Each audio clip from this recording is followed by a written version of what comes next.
Committee on Oversight and Government Reform will come to order, and without objection, the Chair is authorized to declare a recess at any time. We have an important hearing today reviewing the rising price of EpiPens. Anaphylaxis shock will kill about 1,500 people a year. Roughly 4 people a day will die if they don't get the proper dosage of epinephrine. It's one of the ways that you can stop your child or your loved one from dying if they're going into this shock. This is a generic drug that's been around for about 100 years, and it works. It's a good product. People, parents, they need this. It's not optional for somebody who has severe allergic reactions to a whole variety of things. But what we're here to discuss today, and believe me, trying to drive into the depths of individual drug pricing was not something I set out to initially do. But it doesn't take very long to talk to parents or talk to people who are afraid that if this EpiPen is not within arm's reach, when their young child suddenly needs it, you don't have to talk to somebody very long to figure out that they have to have this. It's not optional. And so here's the concern. Here you got a drug that's been on the market for 100 years. Costs roughly $1. The actual juice that's in here that you need costs about $1. But the price of this has gone from roughly $99 for one to more than $600 for two in a very short amount of time. You literally see year over year where the price will jump $100 here and $100 there.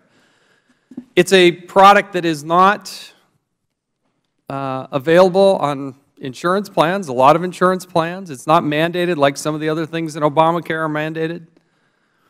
And so suddenly you have people who can't afford what is a 1-year dose, right? There's an expiration date of a year. So they get 2 of them. Some families I've talked to have 10 of them because they need them in the car, in the backpack, they have them all over.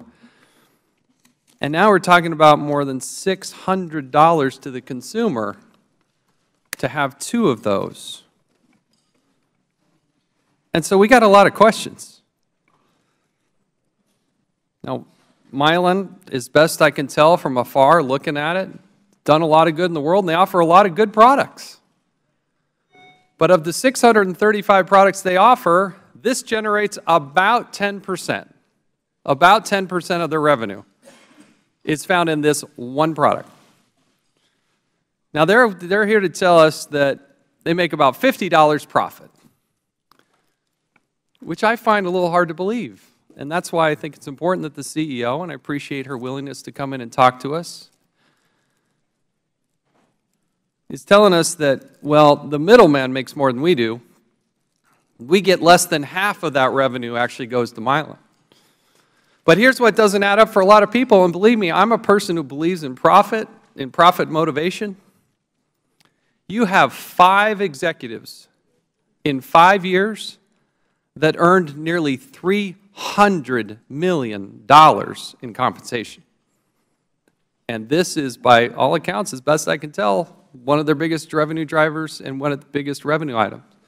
They used to have a competitor. A competitor dropped out of the market. I believe it was 2010. I could stand to be corrected, but I believe it was 2010. When that other product left the market, the product price zoomed. It just went up. So here is yet but another example of a life-saving drug that you have to have. If you don't have it, you're going to die. And there's no competition, which brings us to why we have Mr. Throckmorton here from the FDA. One of my concerns, based on the sole economics of it, right? Basic economics. You have a generic product that's been on the market for 100 years, and suddenly you see this massive rise in the cost, or the price to consumers. That would signal to entrepreneurs that there's an ability to make a profit. And when you understand that the cost of goods for the juice is only $1, the delivery vehicle, which is unique, and it's innovative, There's a cost to that too, but when the juice is $1 and they're selling it for $600, there's some room for some profit. But if new market entrants aren't able to submit an application and get it through the FDA, then guess what? You have, in this case, Mylan, who's able to market a product, quickly raise the price, bring home an exorbitant amount of profit with no competition. You know, it was actually my brother who said, hey, why are you trying to get in the business of some private entity and how they price it? He said, because the market forces aren't at work. Competition cannot be in there. Competition would be good. It would help drive down the price. So we want to hear about the FDA approvals. And the last thing I would also mention here along the way. Suddenly, feeling the heat, feeling the pressure, Mylan has offered a generic version and cut the price in half. So that does beg the question, what was happening with that other $300? I mean, driving the price down is great, but Congress should be micromanaging that. But I do think this is worth exploring because we again saw one, a different drug earlier this year that we did hearing, and here we are again. And my guess is if it's happening in these two instances, it's probably happening in others. Maybe not as egregious, maybe not as big of a rapid rise, but I find this to be so extreme, and we're talking about tens of millions of Americans who have to have that. There's no competition. It's extremely expensive. It's not covered under insurance. There is not the competition. It is driving exorbitant profits, and that's why I think myself and Mr. Cummings are very jointly united in trying to address this, understand it better. We may have different solutions to it, but let's come back to my original premise. Parents don't have a choice. If your child, your loved one, has to have this, it better darn well be in that backpack. It better be there. It better be at school. And we want to try to offer some understanding and some relief to those parents and those people that go through that. Because every day, 4 people a day are going to die because they don't have this product handy. I'll now recognize the gentleman from Maryland, our ranking member, Mr. Cummings. Mr. Chairman, I thank you for holding today's hearing. And as you know, this issue of the skyrocketing prices of prescription drugs has been one of my top priorities for several years. This hearing is critical because yet another drug company, Mylan, has jacked up the price of a life-saving product for no discernible reason. And I did read your testimony, Ms. Bresch, and I was not impressed. And they raised the prices, the reason being, I believe, to get filthy rich at the expense of our constituents. At the expense of our constituents. May I hold your EpiPen? The EpiPen has been around for decades. It was introduced in 1988. The active ingredient has been around even longer, and it costs just pennies to make, as the chairman said. So what changed? What changed? What changed is that Mylan acquired EpiPen in 2007. Then they used a simple but corrupt business model that other drug companies have repeatedly used. We've seen it over and over and over again. Find an old, cheap drug that has virtually no competition and raise the price over and over and over again as high as you can. That's what Martin Shkreli did, and that's what Valiant's CEO did. They sat at this very witness table earlier this year with absolutely no remorse, none. In Mylan's case, they had a virtual monopoly. over the market, and they decided to take advantage of it. As a result, today a product that used to cost about $100 for 2 EpiPens now costs more than $600. To understand why Mylan raised these prices so dramatically, we need to understand how much money they are making off of this drug. According to documents obtained by the committee, EpiPens generated $184 million in net sales revenue in 2008. $184 million. In 2016, listen to this. In 2016, Mylan expects this number to go up to more than $1.1 billion, as in B.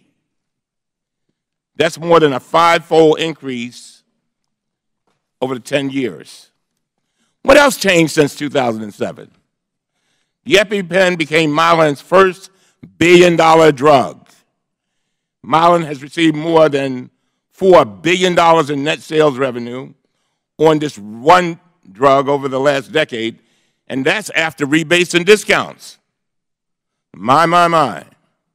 The company also engaged in a massive marketing campaign. According to information obtained by the committee, Mylan spent $100 million on advertising and marketing for EpiPens last year alone. Then came the price increases.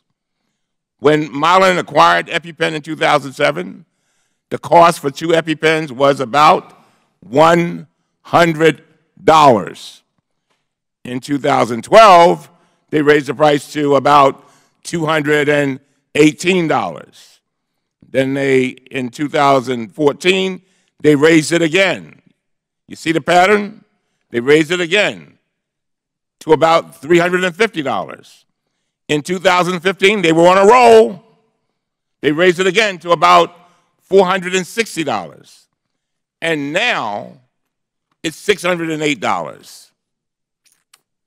While the price of EpiPen shot up exponentially, so did Ms. Breska's paycheck and the lavish compensation of her fellow executives at Mylan. In 2007, Ms. Breska received $2.45 million, according to financial report. Not bad. By last year, her compensation had soared to more than $18 million, a 671% increase. Mylan's chairman, Robert Corey, got even more. He made more than $22.5 million in 2014 alone. After the public backlash to Mylan's most recent price increase, they announced they would expand their patient assistance program. We've heard that one before. This is the same PR playbook other companies use. When your price increases, finally spark public outrage, just say you're expanding your patient assistance programs and make as much money as you can along the way. That's what Martin Shkreli did. That's what Valeant did. And that's what Mylan is doing. Here's the bottom line. I begged Martin Shkreli to use whatever influence he still had over his company to lower their prices. I pleaded with Valeant executives to lower their prices. I called on Mylan to reverse its drastic increases, but they all refused. They talk about discounts and coupons and rebates, but even with withering bipartisan criticism from Congress and desperate outcries from the American people, and by the way, the American people that all of these folks up here represent, every single person up here has somebody that's affected by this. They never, ever, never lowered the prices. I'm concerned that this is a rope-a-dope strategy. Today, we'll hold yet another hearing where the industry will take their punches. But then they go right ahead and keep on raising their prices. I'm sure somebody said to them, you know, look, you just go in there, the Congress is going to be upset with you, but afterwards you're just going to come out of there and we'll just keep raising prices. We'll keep doing it. After Milan takes our punches, they'll fly back to their mansions in their private jets and laugh all the way to the bank. While our constituents suffer, file for bankruptcy, and watch their children get sicker or die. That's what we're dealing with today. Yesterday, someone asked me if I wanted the head of Milan to apologize today. I had to think about that for a minute. I think it would be more appropriate, it would be nice if she did. But that will not cause Milan to treat my constituents fairly and bring down the price to where it should be. We need solutions. I agree, Mr. Chairman, and I'm glad that this is a bipartisan effort. It's time for Congress to act. We will hold today's hearing just like we held our previous hearings. And to our witnesses, when we had Mr. Chiarelli before us, he said something that was very interesting, and for some reason, Mr. Chairman, I think about it over and over and over again. As soon as he got out of the hearing, you know what he called us? Imbeciles. He said every member of Congress is an imbecile. You know why he said that? Because he knew they would go back and do the same thing over and over again. So he took his punches. He rope-a-doped. Matter of fact, he did worse than that. He took the fifth. And the prices kept on going on up. And so I beg all of our colleagues to take this moment. This is our moment. If they're going to be something that we do in a bipartisan way, this is it. As the chairman said, and I watched the chairman in an interview yesterday, and I could tell that he and I were getting a little bit emotional. And you know why? Because we were thinking about children. We were thinking about children who may have some kind of spell and need this just to breathe. And so I hope after the hearing's over that you just don't go back to the champagne, say, all right, we rope-a-doped it, and now we go on to life as it was, because our constituents deserve better. And with that, Mr. Chairman, I yield back. Thank the gentleman. We'll hold the record open for 5 legislative days for any members who wish to submit a written statement. We'll now recognize our panel of witnesses. We're pleased to welcome Dr. Douglas Throckmorton, Deputy Director of the Center for Drug Evaluation and Research at the United States Food and Drug Administration, and Ms. Heather Bresch, Chief Executive Officer of Milan. We welcome you both and thank you for being here. Pursuant to committee rules, all witnesses are to be sworn before they testify. If you will please rise and raise your right hand. Do you solemnly swear or affirm that the testimony you are about to give will be the truth, the whole truth, and nothing but the truth? Thank you. You may be seated, and let the record reflect that both witnesses answered in the affirmative. We would now like to recognize you each for 5 minutes. We'll be liberal in the time. If you want to go a bit longer than 5 minutes, that's fine. But we want to make sure we maximize the time for members asking questions. Your entire written statement will be entered into the record. Dr. Throckmorton, you're now recognized for 5 minutes. Thank you, Chairman Chaffetz. Ranking Member Cummings. Bring that microphone way up close, sir. We're going to ask you some questions. Bring it uncomfortably close. All right. Yeah. Chairman Chaffetz, Ranking Member Cummings, members of the committee. I am Dr. Douglas Throckmorton, Deputy Director for Regulatory Programs in the Center for Drug Evaluation and Research at the FDA. Thank you for this opportunity to appear before you today to discuss FDA's role in ensuring the safety, efficacy, and availability of epinephrine autoinjectors. As Chairman Chaffetz said, epinephrine autoinjectors, with the most widely used and recognizable product being Mylan's EpiPen, are critically important and potentially life-saving for patients who suffer from a severe allergic reaction called anaphylaxis. When a patient requires this medication, seconds count and it must work every time. To ensure this, It is critical that both the medication and the device that delivers it perform as designed. At the FDA, we are aware of the recent spikes in the price of EpiPen. In fact, I am personally aware of it, as my son carries an epinephrine autoinjector for his allergies. Although FDA does not have a regulatory role in the pricing of drug products, we do play a critical role in ensuring that patients have access to beneficial medicines. We also recognize that when more than one version of a drug, especially a generic version, is approved, it can improve marketplace competition and help to provide additional options for consumers. With this role in mind, FDA is working hard to support the timely, scientific, and efficient development of new epinephrine autoinjector products. I should first note that EpiPen is not the only product approved to treat anaphylaxis in an emergency. To date, FDA has approved 4 products to treat anaphylaxis, 2 of which are currently on the market.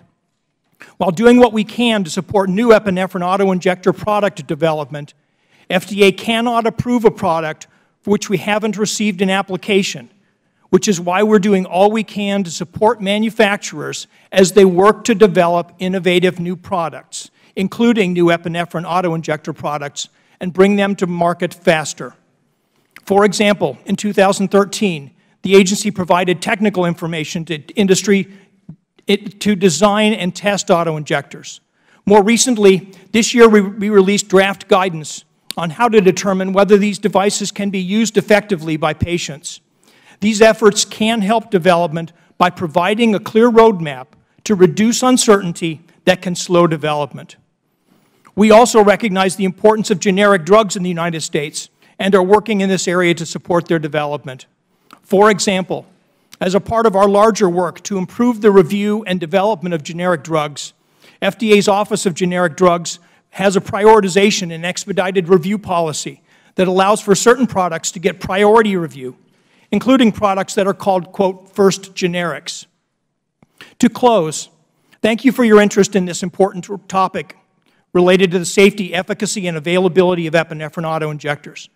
FDA takes our role, our public health mission, seriously and is working hard to fulfill our role as it relates to this issue.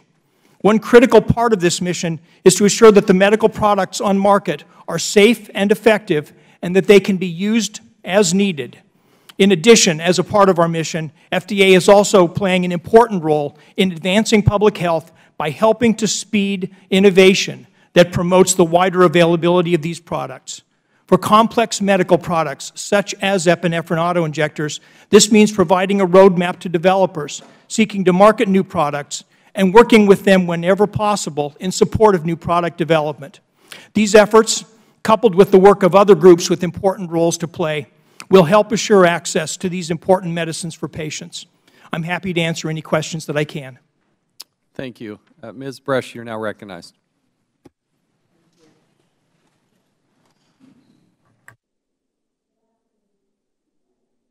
Press the button, sorry. Thanks. Sorry. Good afternoon, Chairman Chaffetz and Ranking Member Cummings and members of the committee. I'm Heather Bresch, the CEO of Mylan, and I appreciate the chance to be with you today. Before I answer your questions, I would like to share with you little information on my background and Mylan and tell you what we have done in the last weeks to address the concerns about the price and the availability of EpiPens.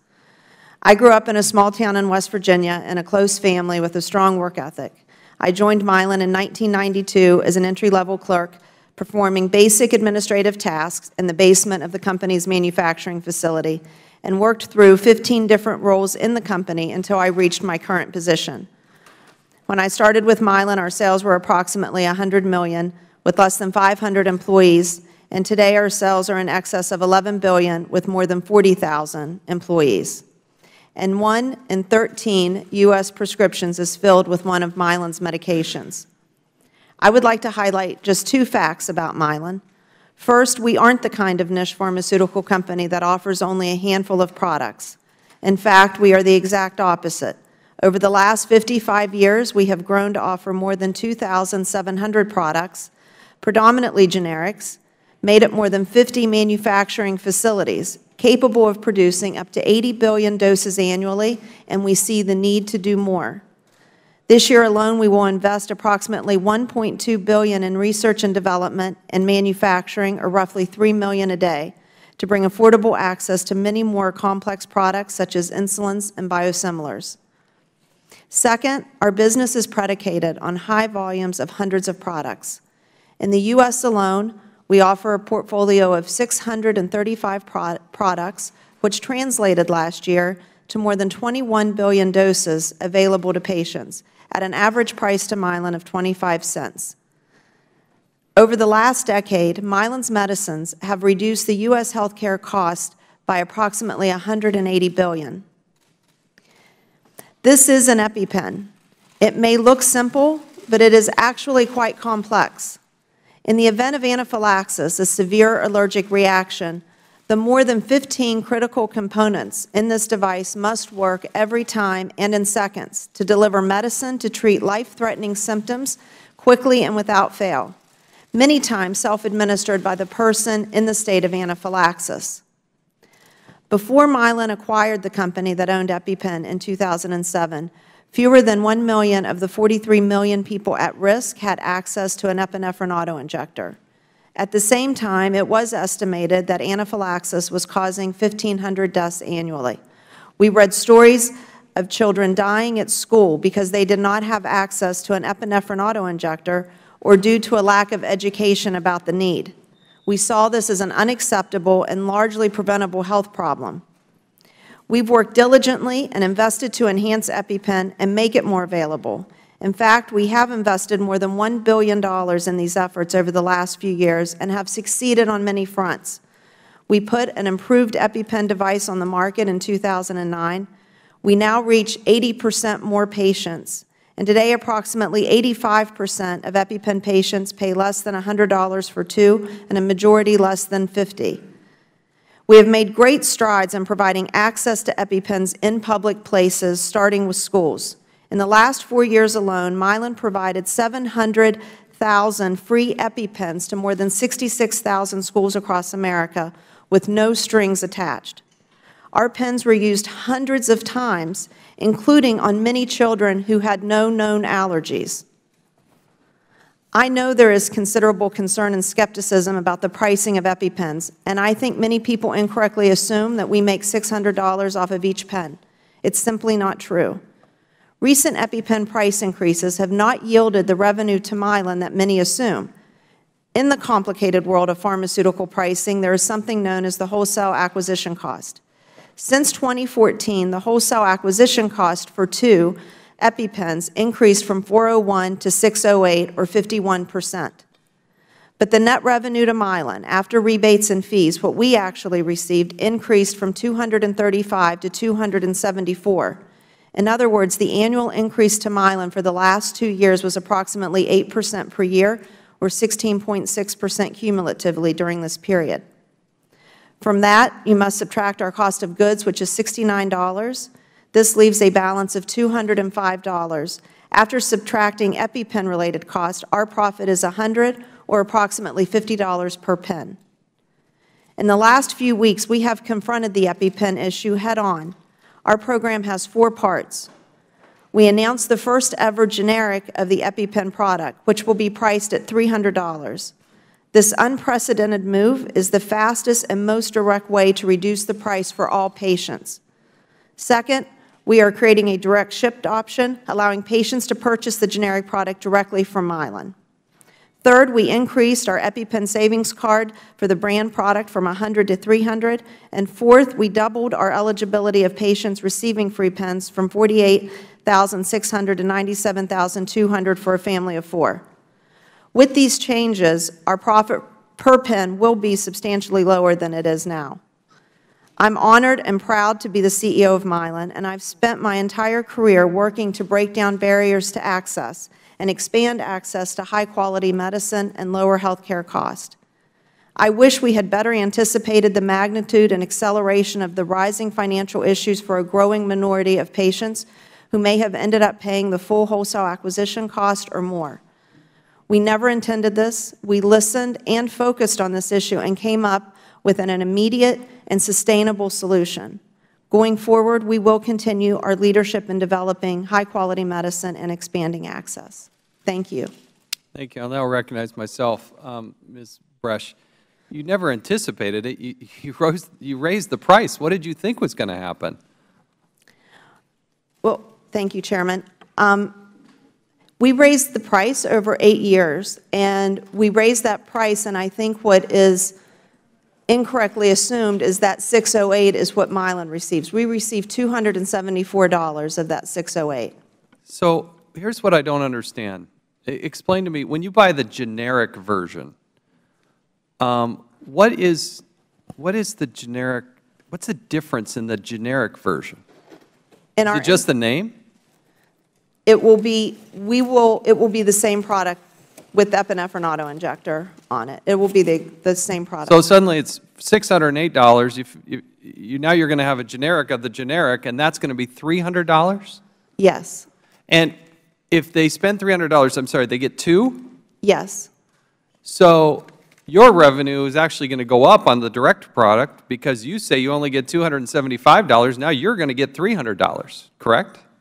Well, I think the direct ship will be we're trying to do that in case to catch everybody. We're hoping that at least 85 to 80%. So you're actually raising the price. You're actually raising the price. No, sir. Our net You're going to have more revenue. Our net sales will absolutely go down. Our net per pen will go down dramatically. How does your net per pen go down when you're collecting, as you say, I don't know that I believe you, but $274, and under the direct program, you're going to collect $300. But from that, then you take the cost of goods out, which is $69. Which is the same on both. And then you take out the EpiPen Wait a sec, Ms. Bresch, come on, you're very bright here. If you're collecting $274 or $275 for two right now, and you're going to do the generic to save people money, you're going to charge $300, your revenue goes up. How does it go down? But that's not what we said. That will be the wholesale acquisition cost is $300. We've cut the wholesale acquisition cost in half from And the only thing you changed was the name. The only thing you changed the name. This is why we don't believe you, is that if the price goes from 608 to 300, your collection on that is actually higher, and you're telling me that your net profit is going to go down? Sir, what I'm saying is the wholesale acquisition cost, and I know I've provided this too if you want to put it up. The wholesale acquisition cost is what is going to 300. What we will actually receive, we're estimating at 200. We believe it'll be less than that, just as what we receive is the 274. You said you're going to sell it direct. We offer that as an option. There's still... How much does that cost to a consumer? $300 is what you told us. We hope that everybody will get it through the channels of all of the programs. The patient reduces the cost for everybody across all the channels. Wait, the patient reduces the cost. Explain that to me. By introducing a generic, which truly is unprecedented. I mean, we cut the price in half. So well, it's unprecedented to raise the price $500 or 500%. So you're raising it to lower it, but your net revenue goes up. How can you claim that it goes down? What we receive is the 200, and we're estimating. You said you're selling it direct for 300. We said that the wholesale acquisition price would be 300. Okay, you've got to help clarify for this for us because this does not make sense. And I don't know how you suddenly offer that generic. Let me go to Dr. Throckmorton for a second. What is the current FDA backlog overall, not just for the epinephrine, overall, what is the current backlog on the drug approvals at the FDA? Currently, there are around 2,300 abbreviated new drug applications that we're reviewing. That is not backlog. The backlog I believe you're referring to would be the products that were in the queue prior to 2012, prior to the passage of and what's that number? The number of products that were in the queue in 2012 that remain unreviewed, less than 100. We have reviewed well over 90% of those products and provided feedback to the sponsors. How many epinephrine-oriented products are in the pipeline right now? I can't answer that question, I'm afraid, Congressman. I can tell you that... No, wait. Do you know that number? I do not know that number right now, sir. Why? We're having a hearing about this. Do you know that number? What I can tell you is... Here's the thing. They may tell you at the FDA, hey, we don't ever talk about this. I don't care, okay? Congress doesn't care about that. I want to know how many epinephrine-oriented products are in the queue right now. I wish that I could answer that question, When can you sir, give me but that answer? I can get back whatever information I can to you as quickly as I can. Are you going to get back the answer that to the question I asked? I'll be able to provide whatever information I can. Are you going to answer the question that I asked? Mr. Chairman, Yes. Mr. Lynch? would the gentleman be, just on a parliamentary inquiry, we've done this before with witnesses, we give them 5 minutes to go out in the hallway there and call the people at his office and get that answer for you. I think it's a pertinent question. You should have an answer. I yield back. How hard is it to get this answer? Who knows that answer? It's simply a legal answer. I'm not allowed to. Simply a what? A legal answer. I'm not allowed to disclose commercial confidential information in this setting. And my understanding is Let me talk about it with staff here as this hearing progresses. I don't want to slow it down for just that. But it is a question we want to understand the answer to, and I do think we should be able to get this. Last question, Ms. Bresch.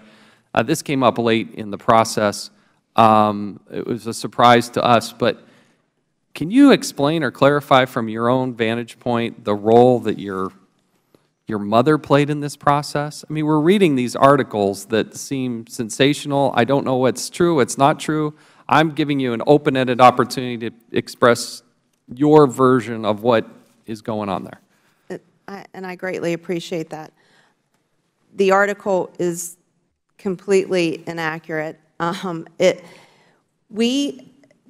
Mylan, when we acquired this product and realized the complete lack of awareness and access to the product, and the fact that public places, let's take schools, that if a child at a school or on a playground were to go in and have a severe allergic reaction, go into anaphylaxis, and if that child didn't have a prescription in their name at that school, the school couldn't use it. So there were deaths in schools happening because there may have been EpiPens or other epinephrine auto-injectors, but they weren't allowed to be used, and children, like I said, tragically died. We saw this as unacceptable. So there had only been a handful of states that had started to recognize that epinephrine auto-injectors could be in a public place in the school's name, not in the child's name. Therefore, the nurses and trained administrators could use it in the case of a tragic event. We then started helping, and I applaud the federal legislatures as well as state legislatures who quickly recognized these tragic events and that they could be largely preventable, and legislation began to get passed to allow schools to stock epinephrine. We then launched our EpiPen for Schools program, which, as I said, we've given 700,000 free pens to over 66,000 schools with no strings attached, and hope that one of the benefits of this would be that the other 65,000 schools will participate and receive free EpiPens. During this period of time, you know the burden on schools from a policy perspective, training perspective, so we gave amounts to various groups, whether it was the National School Board, National Education for Association, National School Nurses, that we could help in only helping to fund them, train personnel, and educate so that people could recognize an anaphylactic event and know how to use and know how to administer product. My mother has dedicated her life to education, has been a volunteer for years, and rotated 1 year into the president of the National School Board in 2012, and then rotated out. We have continued to work with these organizations to continue to help train and educate. So while people may want to criticize Mylan for giving free pens and having access in public places to EpiPens, I certainly thought it was a very cheap shot to bring my mother into this. I now recognize Mr. Cummings. Thank you. Thank you very much. Ms. Bresch, on August 29th, the committee sent you a bipartisan request for documents. We included a simple request, and I quote, we asked for the company's profits from the sales of EpiPen for each year since acquisition. End of quote. You recall getting that? Did you see that? Yes, Ma'am? sir. Yes, sir. Your company has started to produce documents, and we appreciate that. We now have information about your marketing expenses and a number of other costs. But one thing that is absent, Ms. Bresch, from your document production is your profits for each year. Given how much you are now charging for EpiPen, I think the American people have a right to know how much you and your fellow executives are making off of exorbitant prices you're charging for this drug. So let's start with last year. I see you got all kinds of charts, so maybe this is on one of those charts. How much profit did you make in 2015 from the sale of EpiPens in 2015? So, sir, what I think we provided is what I did as in my testimony, is that about $50 per pen is our profit, and that's just direct EpiPen. It's not taking any kind of company allocation or anything else out of that other than just direct related EpiPen costs. So you got a number for me? How many did you sell? We sold I'll give you roughly over the last 12 months number of roughly about 4 million packs of 2. So 8 million pens, but 4 million packs of 2. Okay, and according to the documents, you had net revenues of $912 million in 2015 for EpiPens, and that was after all rebates and discounts. Is that right? Yes, sir. What we recognize is the $274 per pen, and so our revenue is calculated on that average of what Mylan receives. And so according to these documents, you spent $97 million on marketing in 2015 alone, and that is a huge amount, and that's what the documents say. So that brings you to a number, your number down to about $815 million. Would you agree? Sir, I'm not sure what documents or what but what I can confirm is that we don't know how much you're making off of these pens? We've spent about $1 billion on EpiPen since '08. So the next documents say you spent $255 million on cost of goods sold in 2015. So that brings the total to $560 million, and that's pretty simple math. So, okay, so you have patient assistance programs and school-based programs for EpiPens, but the documents do not say how much you spent on them last year. So how much did you spend on those programs in 2015 for EpiPens? Sir, I don't have the exact breakout, but like I said, when I took the walk from 274 with cost of goods coming out at $69, which gets you to about the $205, and then down about $105 for EpiPen-related costs, which is what takes you to the $100 for 2 or the $50 per pen of profit. Yeah, the fellow behind you is getting a chart, and maybe that'll help us. Okay. So this is your biggest product, is that right? Yes, sir. And are you telling me you don't know how much you spent on patient assistance programs and school-based programs last year? Is that what you're saying?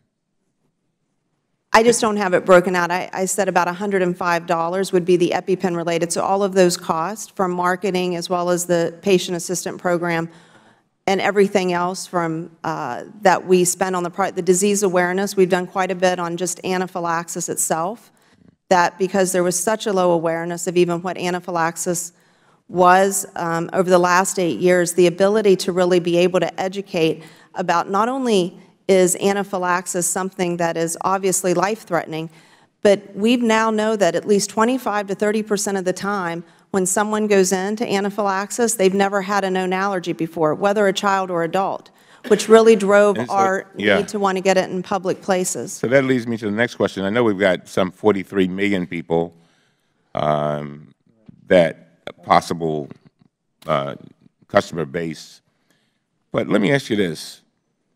How about, let's talk about R&D. How much did Mylan spend on research and development projects that directly related to EpiPens in 2015?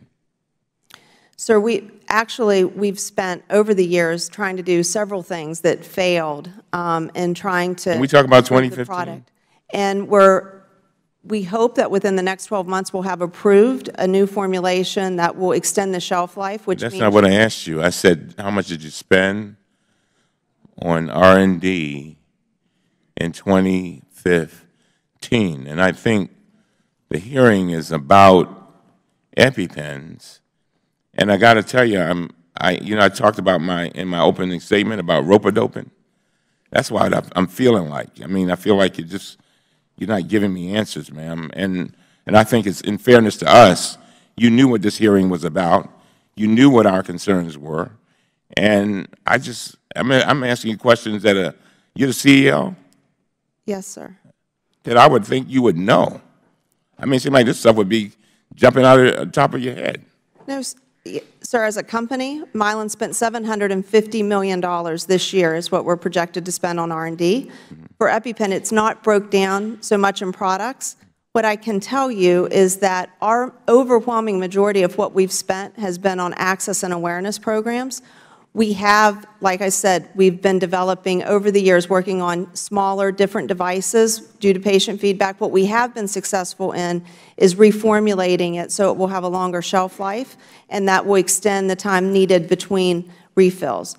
But the majority of our Can we stop right there, right there? Sure. Let's put a pin in that one.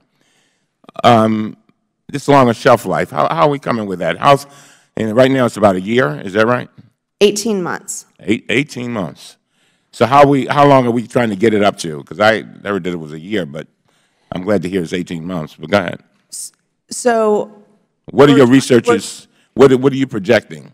24 months is what we're hopeful for, and maybe even longer, but a minimum of 24 months. How soon will we know, do you think? What are your researchers, since you're spending all this money, what are your researchers telling you? How soon do they say they'll have an answer? So we're looking to submit it within days to the FDA. We've been working on this for a couple of years, and it will be with 24 months, but you continue to be, after you submit it to the FDA, you're able to continue to work on stability, and that there's an opportunity that it could go longer, but at a minimum 24. I'm running out of time. I only have about a minute left. How about this? Would you agree that you made hundreds of millions of dollars in profit in 2015 based on the sale of EpiPens alone? Sir, we have an $11 billion company. I run an $11 billion company, and yes, EpiPen is our largest product, but by no means driving the entire performance of our company. No, you answered my question. So you agree that you made hundreds of millions of dollars in profit in 2015 based on the sale of EpiPens? Yes, sir. Thank you. Ms. Bresch, here's what, I'm almost finished. Ms. Bresch, here's what I want. I want you to produce to this committee a breakdown for each year for the past 10 years since you acquired this drug in 2007. I want you to include a detailed list of all your costs for each year, all of your expenses for each year, and all of your profits for each year for EpiPen. And that's what we asked for nearly a month ago. And the chairman is real big on documents, and I am too. And we want to. It's very unfair to us when we ask you for documents and we don't get what we want, because what that means is that the hearing is over. As I said before, you go back, you fly back to wherever your company is, and we have then lost a chance to get the kind of information we need. With that, I yield back. Thank the gentleman. We'll now recognize the gentleman from Florida, Mr. Micah, for 5 minutes. Thank you, Mr. Chairman. Dr. Throckmorton, there's no generic available for competition to the EpiPen, or is there? There is no generic product to any auto-injector formulation of epinephrine. The generic form that Ms. Bresch is talking about is what's a so-called authorized generic, which, as has been previously characterized, is the brand name product marketed without the brand name on its label. That it isn't a generic the way we. Do you have under consideration? I guess it would be public knowledge. Anyone attempting to produce generic competition? I think it's publicly knowledge that there are companies that are looking at that. But would have to approve them? Do you have any being considered for approval now? I can't comment on any specific applications. I can No, tell you but that do you have applications now? they would have to be approved by How us, long yes. have you had the application? I'm sorry, I can't You can't comment. tell us. I'm sorry, I can't comment about Because we need to know, I mean, one way to bring the price down is to have competition. Wouldn't that be correct? I absolutely agree with that. Yeah, can you let the committee know, for the record, how many applications you have? You don't even have to tell us the name, and how long you've had them, and how long you've been processing. I'm sorry, I can't provide that information Well, today. I can't, that's not acceptable to come here on this subject and not have that answer. So the pens available, and I understand under the Affordable Care Act, there's some exceptions to that, is that correct? I'm sorry. There's not. Under the Affordable Care Act, is the EpiPen available? Currently, there are 2 products that are available on the market. Both of them have been approved as new drug products. So the first is the EpiPen. The other is a product called Adrenaclick, which is another epinephrine autoinjector that prescribers can write for and is available through pharmacies. How long would it take to get a generic approved and on the market? Beginning in October, on October 1st, we've committed to 10-month review times for any new application.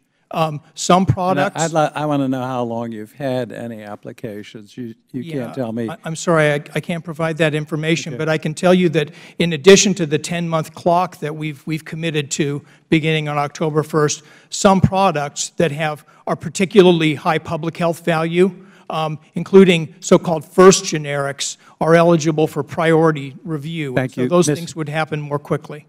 Ms. Bresch, in a media interview, you said as the health insurance environment has evolved, driven by the implementation of the Affordable Care Act, patients and families enrolled in high-deductible health insurance plans who are uninsured or who pay cash at the pharmacy have faced higher costs for their medicine. Is that correct? Yes. Mm-hmm. And the chairman had talked and the staff had talked about the ingredients cost about $1. Is that correct? No, sir. We pay $69 for the cost of goods for the EpiPen. $69 For 2. For 2. And is this your major profit center or for the company? So, sir, it represents. Is this your major profit center? It's our largest product. Is it your major profit center? So we have, like I said. It's your major profit center. It's our largest product, but we have. Is it, and one of the things that concerns us, some people can't get this for their family, their kids. The prices are high. There isn't competition. And then it's also reported that the top 5 executives within your company earned a collective $292 million from 2011 to 2015. Is that correct? Sir, I think that there was. Is that correct? I mean, I don't. Okay, well, I didn't go back and what's your salary? What was your salary last year? About $18 million. About $18 million. Sounds like you're doing pretty well on this. How does your compensation compare to peers in the industry? It's in the middle. It's in the middle, so there are some with even bigger salaries. Yes, sir. Okay. Were any of your payments or executive compensation packages tied to the result of EpiPen sales? No, sir. EpiPen's performance is a factor in Mylan's overall performance, but the board sets the compensation based on Mylan's overall performance. My time is up, but I have other questions I'll submit to the witness. I thank the gentleman. The gentleman's time has expired. I now recognize the gentlelady from the District of Columbia, Ms. Norton. Thank you, Mr. Chairman. I appreciate this hearing. Could I ask you, Ms. Bresch, after an avalanche of criticism, perhaps the worst, and that is really saying something, of any pharmaceutical in recent memory. Will you reverse the increase in price of EpiPens? So, Congresswoman, thank you. That we have, by the introduction of a generic, which has never been done before, I mean, an unprecedented event for a brand to cannibalize their own, so to $300. And that you did in response to the criticism. It was that, that's your response to the criticism you've gotten from the public long before you came to this hearing. But nothing about the brand name product, is that right? Because the way that we can make most immediate impact to the patient would be to reduce the price of the brand name product. But that would not be guaranteed to flow through the patient. What we did was to give immediate and relief to the patients that fall into this. So that was your concern. You know, this just might not go to the patient, so we will go immediately to. No. Yes, our concern was absolutely that everyone who needs an EpiPen has one. And so putting a generic into the market would, we believe, be the most effective and efficient way to make that happen. I asked staff, because there's been some responses from you about this being only one of your products, how substantial was EpiPen? And I was amazed by the answer that, and I'd ask you to verify this, that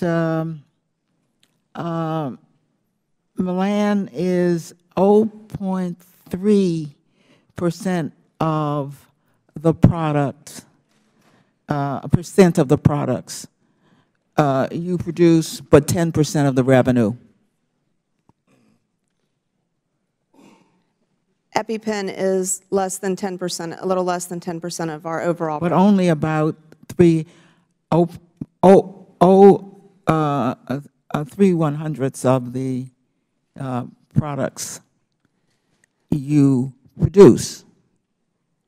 Because we absolutely produce billions and billions of doses. Yeah, and so in the U.S., 21 billion doses. Yeah, but you know, this turns out to be a minute amount of the products you produce, and yet out of that comes 10% of the revenue.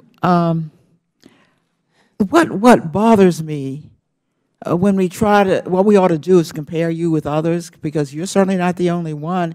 The ranking member brought up the names of others who have become notorious. But even in that notorious grouping, Milan is 11th in revenue in the drug industry. Can you confirm that?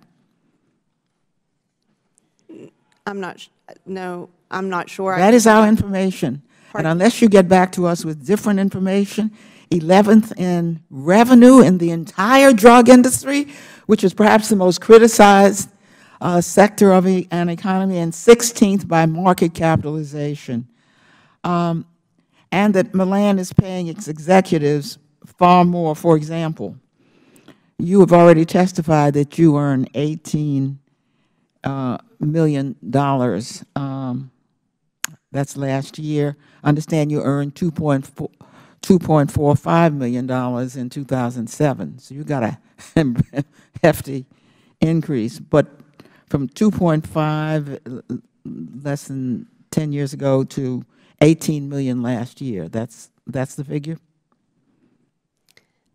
I am blessed and fortunate to have, not only financially, but to have worked with this company for 25 years and to... Could I ask you this? What have you done to earn a 671% increase? What have you done to earn that kind of increase?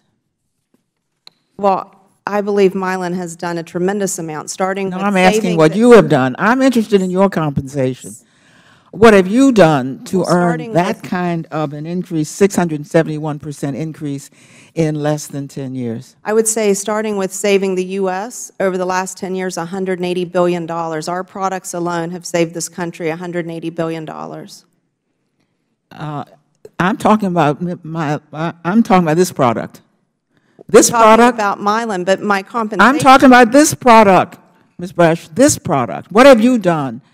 Is your compensation based on what you've done with this product, which turns out to be the epicenter of your products of the many products you make.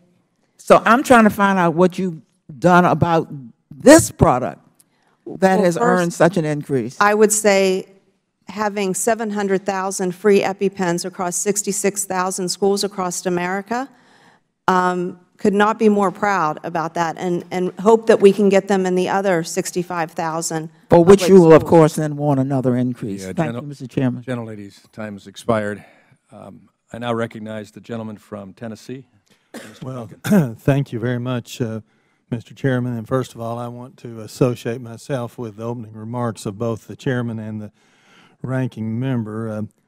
And according to NBC, since it's been brought up by the previous questioner, according to NBC, Ms. Bresch made $18,931,068 in 2015. I suppose when you get to salaries, the level that we're talking about, it's easy to forget an extra 931,000. But the greed is astounding. It's sickening. It's disgusting. Almost any words that you can think of, and not only by Ms. Bresch, but the other executives. And I am a very conservative, pro-business Republican, but I am really sickened by what I've heard here today and what I've read before about this situation. I can tell you that, in my opinion, nobody can really earn or deserve $19 million a year. And lest anyone be under a misunderstanding that the free market or capitalism hasn't worked here, you don't have a free market. That's the problem. A true free market, you have ease of entry. You certainly don't have that in the drug industry. And also you have plenty of competition in a true free market, and you don't have that here. And it's primarily the fault of the FDA. I've read article after article for many years. We've let the Food and Drug Administration become so big and so bureaucratic that it's become almost impossible for a small company to get a drug or a medical device to market. And the cost of getting a drug or a medical device to market on average has become, in many cases, most cases, over $1 billion to get a drug to market. And because of that, the drug industry has ended up in the hands of a few big giants. And then I've read article after article that all these giant drug companies and pharmaceutical companies have hired many or most of the former FDA commissioners and top-level employees, just like the Defense Department, defense contractors have hired so many retired admirals and generals. And what they've done in the drug industry, they've come in and they've manipulated the market. Now, Ms. Bresch justifies all this, saying that they only get $274 from the EpiPens.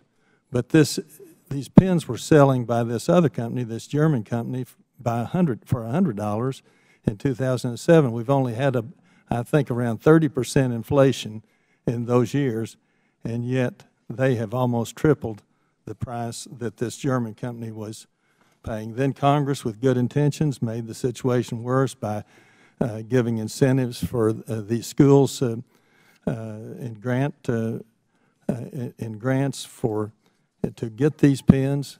And then I understand that the New York State Attorney General is getting ready to investigate Mylan because they have they've given these first pens out for free as marketing devices, but then required them to buy the next times they had to buy pens. But what does concern me, one thing that really concerns me, according to a September 1st story on NPR, the FDA as of July had 4,038 generic drug applications awaiting approval, and the median time it takes for the FDA to approve a generic is now 47 months. That doesn't sound like a very expedited procedure to me, Dr. Throckmorton. And then it says in March, generics giant Teva Pharmaceuticals, another giant, told investors that its generic version of EpiPen was rejected by the FDA and that it now wouldn't be able to launch the generic. at least until next year. Another pharmaceutical company, Adamas, I'm not sure if I'm pronouncing that correctly, reported a similar rejection from the FDA in June. So that's two giant companies that have been turned down. Dr. Throckmorton, the FDA needs to speed up its actions, and it needs to allow more competition, and it's not doing that now. And in the opinion of, I think, almost everybody here. And then it's all being done on the backs of sick children, and it's shameful. Mr. Chairman, thank you. Thank you, gentlemen. Now I represent my colleague, Mr. Clay, for your 5 minutes. Thank you, Mr. Chairman. Ms. Bresch, since I have a limited amount of time, I want to ask you a series of yes and no questions, and then I will give you an opportunity to respond in more detail, if you like, at the end.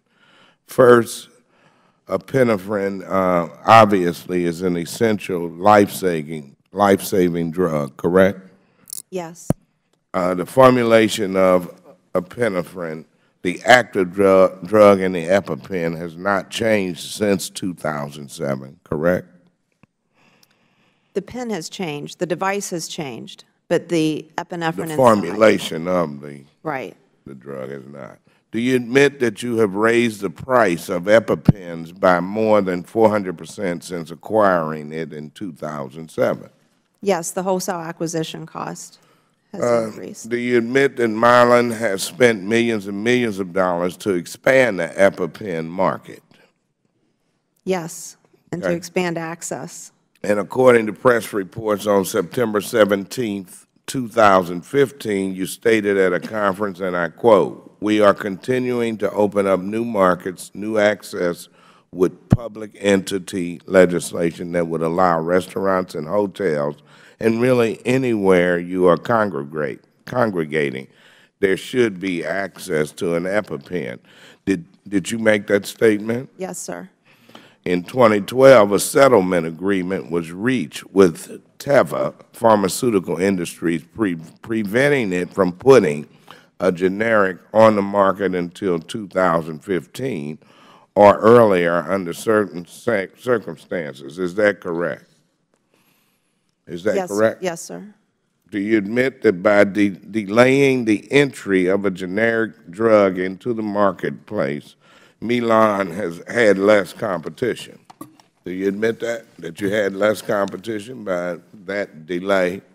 Not you all delaying, but having the delay.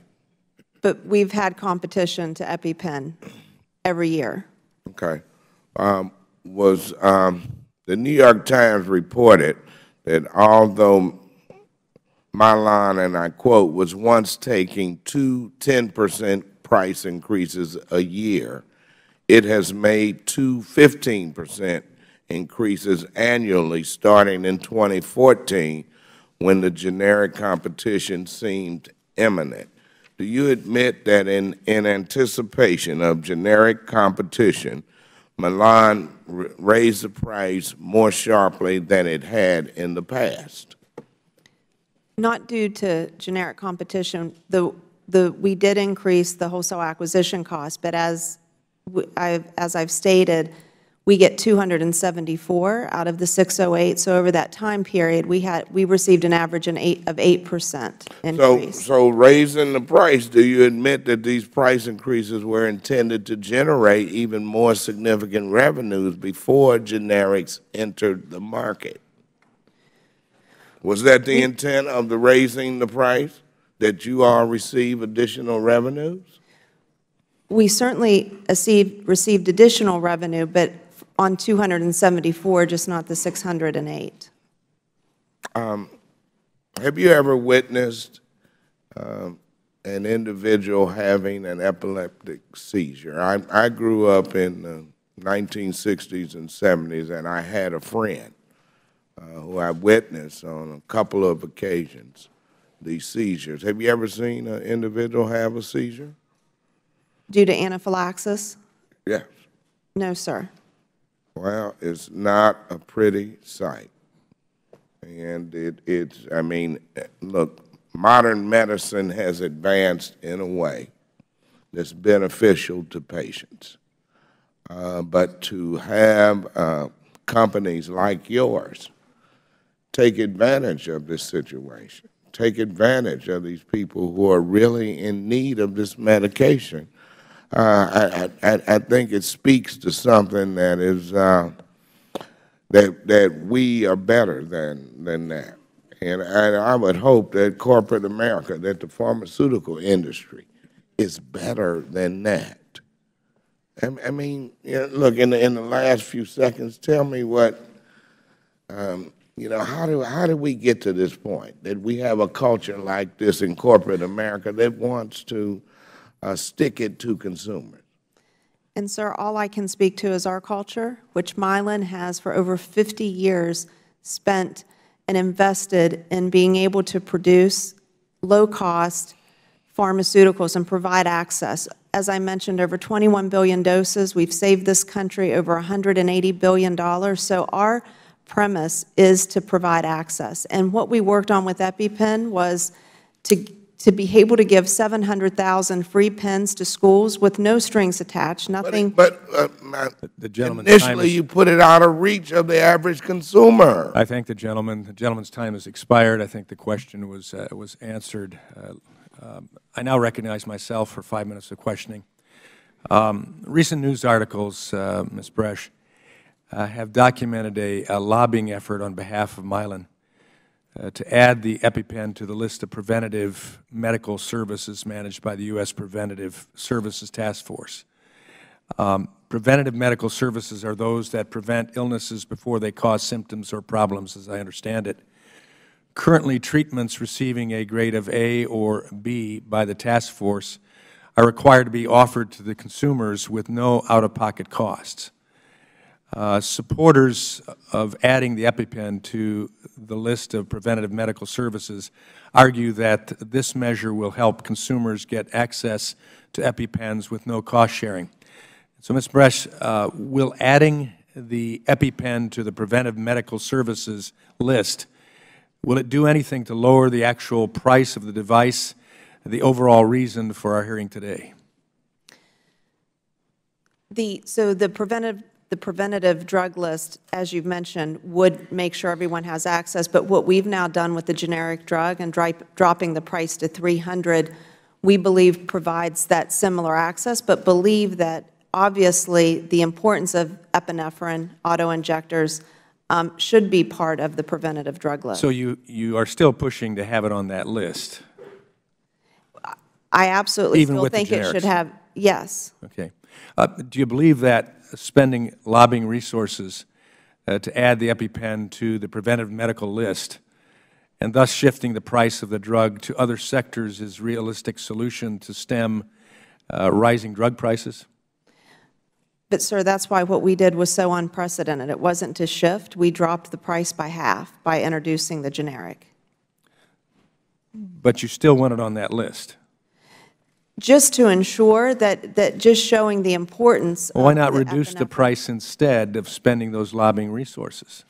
So there's been, the lobbying resources have been primarily about creating access and getting epinephrine in public places like schools and eventually just like a defibrillator. I mean, what we recognized is that when you need 1 second's count and they should be where you are. So absolutely. We don't disagree with that at all. And we appreciate the fact that the product can be there and can be useful. But this list also, I think we need to plumb the depths of that. If you've gone the generic route, we've had some questions on that. But the list also, won't this in fact just shift the full cost of EpiPens to government payers, such as Medicaid, Medicare, health insurers, employers, eventually leading to an overall increase in premiums of other copays on consumers? No, sir. We believe by putting the generic in like we have at $300, over 85% of our patients pay minimal out-of-pocket costs. So by now reducing it by half, it even reduces that further. So this is not all about cost shifting. It's just making sure everyone has access and understands the importance of epinephrine. It certainly takes the pressure off of bad publicity for a cost factor to get it paid for by Medicare, Medicaid, et cetera, out of the process. Let me shift over to Mr. Throckmorton, because there definitely is a concern about just the delay, the time period, the bureaucratic maze. Some drug companies are taking advantage of your agency's failure to approve more generic drugs. I think we've seen that. We're questioning that today. What can we do to expedite approvals to ensure we have multiple generic competitors to prevent drastic price spikes? And we heard testimony in our last go-around that said it's a lot of bureaucracy. What are we doing to get to that? So thank you for that question. I want to take issue slightly with that characterization of where we are as an agency. There was a time when our resources were not able to keep up with the applications that we were receiving for true generic drug products, not authorized generic, but true drug products approved under the abbreviated new drug applications. There was a time in 2012 when we did have the backlog. We had over 4,400 applications that needed to be reviewed. In 2012, with Congress's help, we got additional resources, allowing us to hire new individuals, put in place new processes. The result of that have been over 2,200 approvals or tentative approvals since 2012. So we have, in fact, made progress in reaching conclusions regarding approvals of true generic products. What about the markets? Are you doing anything to identify markets that are at risk of becoming monopolized by single generic? Absolutely. We first and foremost agree with everything that's been said today about the power of competition and the importance of us taking that challenge on, us making it possible to develop new products. In particular, when you're talking about products like auto-injectors for epinephrine, the public health value is even higher. And we understand for those products we need to put particular attention. We've done several things specifically about difficult to develop products like the epinephrine auto-injector. I mentioned a couple of them earlier. The guidances that we have put out, talking about how to put these products on the market efficiently, quickly, how we're going to review the data, the kinds of information you need. In addition, we meet with any company that comes to us with a product that has this public health value. We offer to meet with them individually. We offer to respond to their questions in writing. We have put out. Well, I appreciate that. My time has expired, but I would make a statement that if there are companies that are having difficulty, I certainly think that members in this panel would love to hear directly from them and then come directly to you. I would we'll welcome ask those questions because we want to deal with this. We want to have the competition. We want to see the price reduced. And we don't want to have hearings like this on a regular basis. If there are I those now companies, recognize I hope that my they call time me. has expired. I now recognize Mr. Lynch of Massachusetts for his 5 minutes of questioning. Thank you, Mr. Chairman. Ms. Bresch, I want to go back to the $50 profit number you've been giving us today. Last year, the price was about $460 per two-pack. Is that right?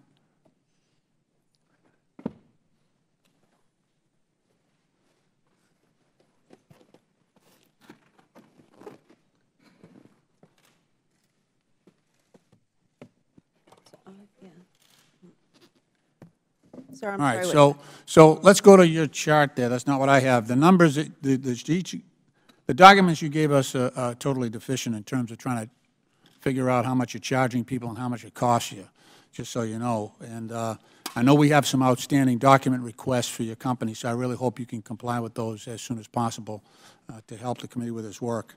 So let's even just go off your chart there. $401 that 1 year, that was 2014, $530 in 2015, and then a whopping $608 this year so far.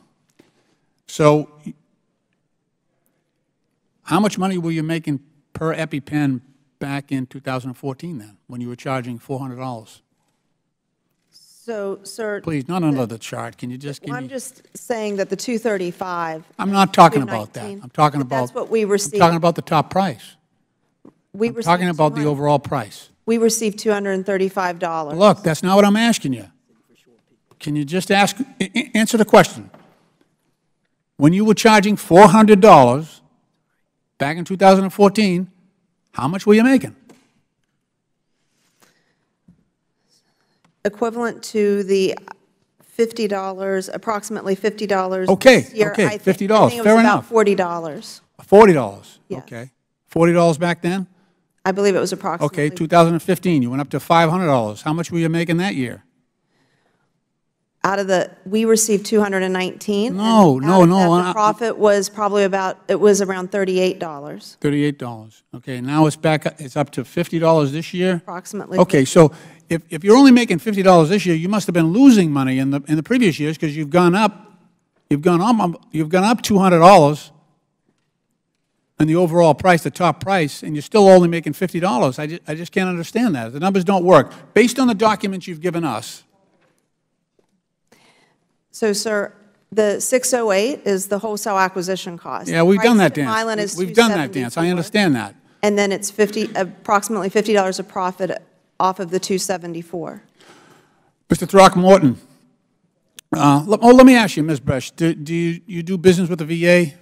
I know it's a different population, and the EpiPens are usually for kids with allergies, but... Yes, sir, we do. Okay, what's the VA paying? I'm not sure of the cost, but I know it's... They have the been a ability to contract. negotiate their own drug prices. Yes, sir. It's a hell of a lot less, I bet. Yes, we've had a... So maybe that's what we ought to do for Medicare and Medicaid and everybody else. Let them negotiate their own drug prices directly with the pharmaceutical companies. That's what I think should happen here. That's really what I think maybe it was not your intention, but I think you might have helped Congress get around an issue by showing the blatant disregard you have and disrespect you have for people who desperately need this medication. And you talk about expanding the ability for people to have the EpiPen. People in my district can't do it at $608. Can't do it. And a lot of those people don't have discounts. They're regular middle-class people. They don't have that discount. And Medicare Part D, their increases, I know the access went up by 164% since you bought the company from Merck. But the cost increase are up 1,151%, based on a study here that I have from Juliette Kubansky and Tricia Newman. I want to enter this for the record without objection. This is, it's disgraceful what's going on here. But I think, in a way, like I say, you've done us a little bit of a favor here by just showing you what's wrong with this system, what's wrong with our health care system. I think it's disgusting. I'll yield back. Gentleman yields. Chair recognizes the gentleman from Tennessee, Mr. Desjardins, for 5 minutes. Thank you, Mr. Chairman. Ms. Bresch, I just wanted to try to get inside the mind of a large drug company CEO for a minute.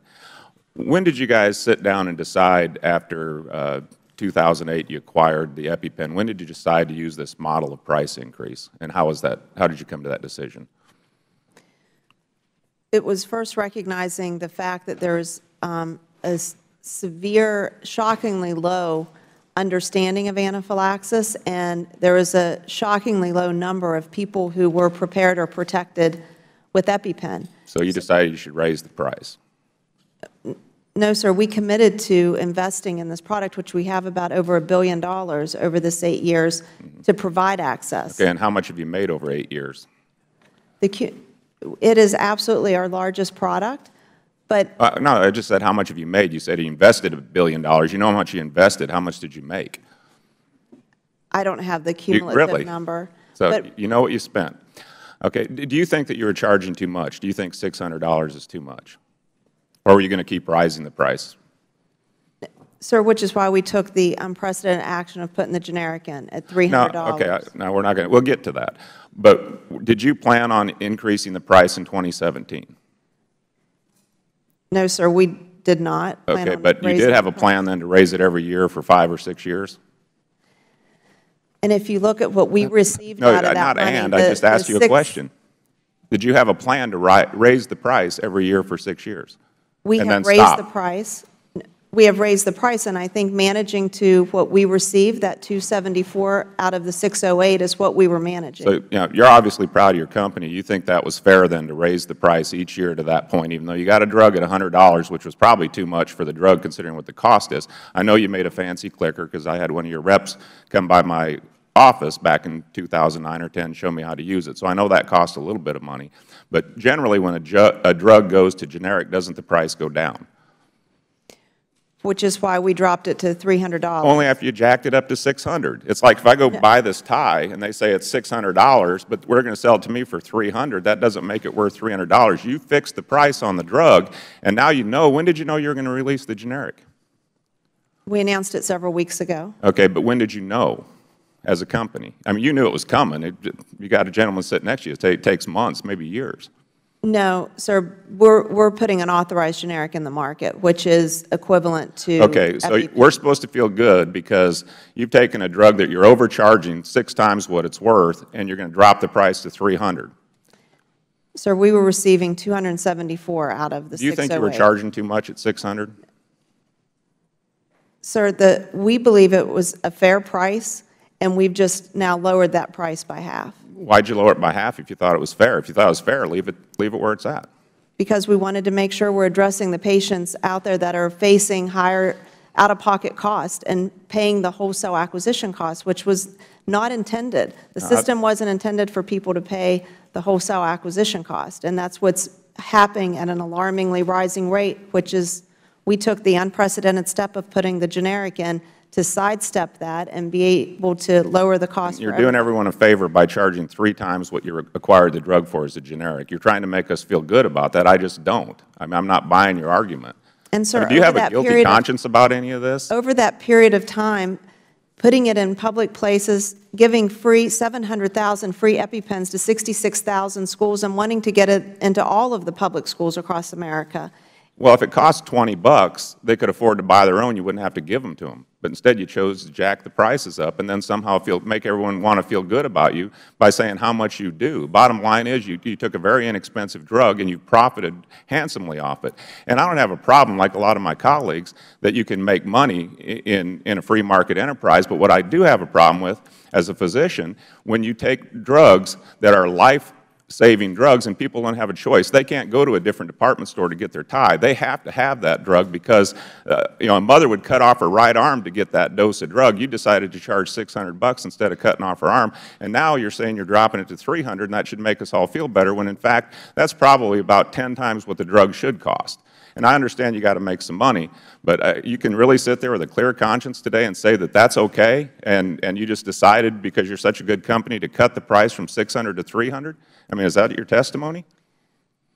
Congressman, we want everyone who needs an EpiPen to have an EpiPen, and we're going to continue to lower the work price to so they can expand afford access. it. Are you going to lower the price so other people can afford it? We believe that all the programs that we put in place, from the generic to the higher patient assistant program to the copay card, so trying to address every facet of patient to make sure they can have access to EpiPens is what we will remain focused on. Thank the gentleman. Now recognize the gentleman from Virginia, Mr. Conley, for 5 minutes. Ms. Bresch, welcome. Hi.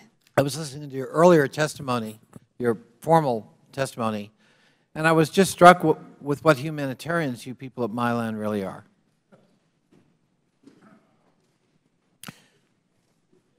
And if you listen to your testimony, you'd never know what the uproar is about. Do you understand the nature of the uproar? I do, sir, and I truly believe the story got ahead of the facts, because I think people had, because of the complexity around the pharmaceutical system, I think that us being able to now really put on the record what we're making, what comes to Mylan, and the fact that we're making $50 a pen. You will forgive me, I only have 5 minutes, so I have to manage my time like you have to manage yours. I don't mean to cut you off, but I want to get to some questions. Okay, so let me get this straight in terms of chronology and sequencing. You took over the previous manufacturer in 2007, Mylan did, is that correct? Correct.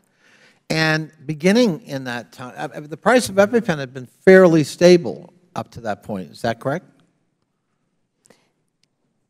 Yes, the Yes. product. So since 2007, you've raised the price 15 times, if I understood it correctly. About that? Yes, sir. Yeah. So what happened between 2007 and 2016 different than the previous manufacturer and producer? Did production costs skyrocket for you? Cost of goods increased for sure. Well, how much? Almost 100% over that period. 100%. And what was the comparable cost in the price of EpiPen in that 100% cost increase? I'm saying over the last 8 years. from Right. And I'm 2008 saying, till what did it, today. you went from what to what in 8 years in what you charged maximum price? I took your point that not everyone pays that. I understand. We have a medical system where we have all kinds of different layers of pricing. But nonetheless, the cost to consumers at least is pegged at an official cost. What was the comparable increase? While you're absorbing in 8 years 100%, you say, 100% cost to you to produce, what was the comparable cost, in theory, to consumers, maximum cost increase in that time period that you charged by raising cost 15 times, a price? And, sir, today that's $274 that we receive for the EpiPen. Well, I was asking for a percentage increase. Let's do apples and apples. If you're going to contend that production costs went up 100%, all right, what is the comparable price increase for consumers during that time period? Your own testimony, you acknowledge you raised the price 15 times. So I believe it's almost 300%. 300%. So presumably that's profit. After, I mean, That difference. from that, The delta. after the cost of goods come out, and then you take out all other EpiPen-related costs. Well, I got to tell you, unlike some of my colleagues, I don't care what your profit is. I mean, America's built on profits. Profits are an incentive. What I care about is what you charge consumers who have no choice. If I understand it, you've got a stranglehold on the market. You control 94% of this market. Is that correct? So we have a large market share. We don't control at any point. All right, I'll we've had withdraw a the lot word of- control, Ms. Bresch, if it offends you. You have 94% of the market share. Correct. Yeah. I'd call that a stranglehold. I'd call that a lot of control. You don't want to call it control, don't. But consumers are experiencing it a little differently. And so because you have such a stranglehold on the market, you can do what you want in terms of pricing. And you have. Sir, we have had many competitors in and out of this marketplace. In fact, that's just underscores the complexity of the Your product competitors itself. don't even equal 6% of the market, Ms. Bresch. I mean, that doesn't even pass the giggle test, what you're asserting. You virtually have a monopoly, and you've used it to your advantage, but unfortunately, it's at the expense of people who need it. This is a life-saving drug in some cases. People who risk anaphylactic shock don't have a choice. They have to use it. And I'm wondering what your sense of social responsibility is to those people. I mean, how do you balance? I'm looking, I could go through for you, statements you've made and the company's made in the annual report to investors. And it sure is a different set of statements than what we've heard here today. I didn't hear the humanism. I didn't hear the philanthropic call. I heard statements about favorable pricing. I heard statements about how EpiPen continues to post strong results and has delivered double-digit growth to date. That's because of your pricing. But, sir, it's also because we were reaching almost double the amount of patients and protecting and having the ability to be prepared with an EpiPen. So we absolutely expanded access and reach to patients who are at risk, as well as putting them in public places like our schools program. During the call to investors, one question asked to you was, what are the prospects for future price increases for EpiPens? This is an investor meeting. And your answer is, and I quote, you should foresee that just continuing as we continue to maximize the EpiPen franchise. What did that mean? If it wasn't reassuring investors that we were going to maximize every opportunity to maximize our profit. And again, I don't think profit's a bad thing. But I do think it's a bad thing when somebody exploits it at the expense of consumers who live on its price or don't. And, sir, that's why we have taken every step to ensure everyone who needs an EpiPen has one. And all of our programs, from whether it's the Access program or copay card or the schools program, so that our 700,000 free EpiPens throughout the 65,000 public schools, and we want to reach the other 65,000 public schools. Well, again, Ms. Bresch, I think my time's running out. But there's sort of this Dr. Jekyll, Mr. Hyde, maybe in this case Dr. Jekyll, Mrs. Hyde, quality to your testimony. There's one message for us here in the public. There's quite another for investors. I yield back. Thank you. We now recognize the gentleman from South Carolina, Mr. Gowdy. Thank you, Mr. Chairman. Mr. Chairman, as you know, I'm not a physician, which is why I was consulting with one, and I'm not an expert in economics like Mr. Meadows and Mr. Mulvaney. But I am trying to understand, Ms. Bresch, maybe you can help me walk through the different chains of delivery for name brand drugs versus authorized generics. From the manufacturer to the patient, what is the difference in the chain of delivery? Do you mean in the product or how it's distributed? Distributed. So the supply chain for a generic is different than the supply chain for a brand. Primarily, authorized generic. The authorized generic and a generic would be the same channel. Okay. So the distribution channels do differ, primarily given the fact that generics are for the retail pharmacy. So there's the supply chain from a pharmacy manager or the formularies differ quite a bit from the brand to the generic. Well, that leads me to another question. I'm sure there's a really obvious answer, but given my background, I don't know what it would be. Why don't pharmacies just deal with the manufacturer? If a doctor has to write a prescription and a pharmacist knows what the prescription is for, why is there a middle person in the delivery of drugs? So, sir, for many of, on the generics, for many, we do deal directly with pharmacies, whether they're large chains or if they're independents and have buying. I guess that's my point. If you can do it for generics and authorized generics, why not for name brands too? Because most of America falls under a formulary, a payers, and pharmacy benefit managers manage those formularies for insurers or for employers. So they manage what products can be, it's tiered. They decide what products can be on a tier 2 or tier 3, so whether it's preferred or not preferred. So they serve as an administrator for most employers. The drug middleman serves as an administrator? As far as deciding what products are on that they'll reimburse for or what rate they'll reimburse for them. Well, let me ask you this. Is it theoretically possible that your profit margin could increase with an authorized generic as opposed to the name brand drug? No, sir. It will be considerably less. Walk me through how that would be. You're cutting out the middleman, but yet you're making less money. How? So there are still fees and rebates and discounts on the generic side and the generic channel. They're just not as significant.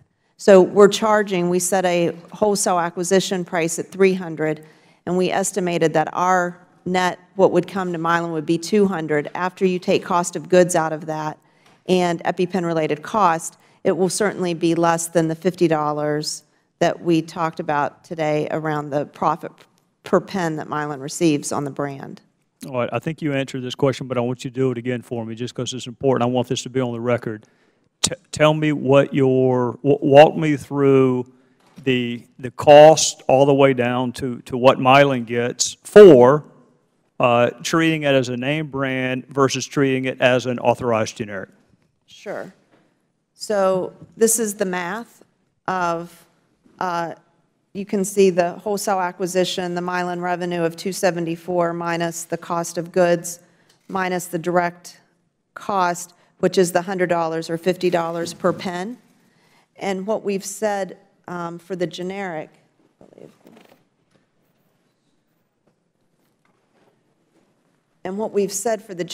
is that the wholesale acquisition would be at 300.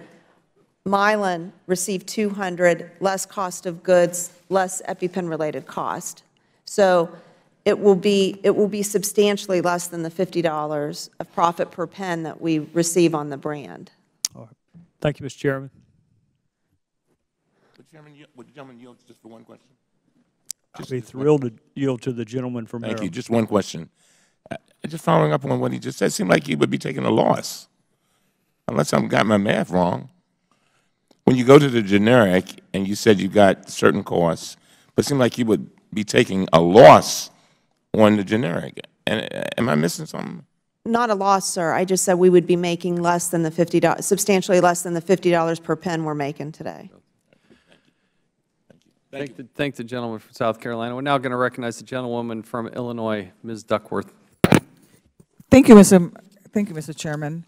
I want to highlight the stories of two families from my district. The Brock family, Lisa and Bob from Rolling Meadows, have an 8-year-old son, Brian, who was diagnosed with severe food allergies before he turned 1.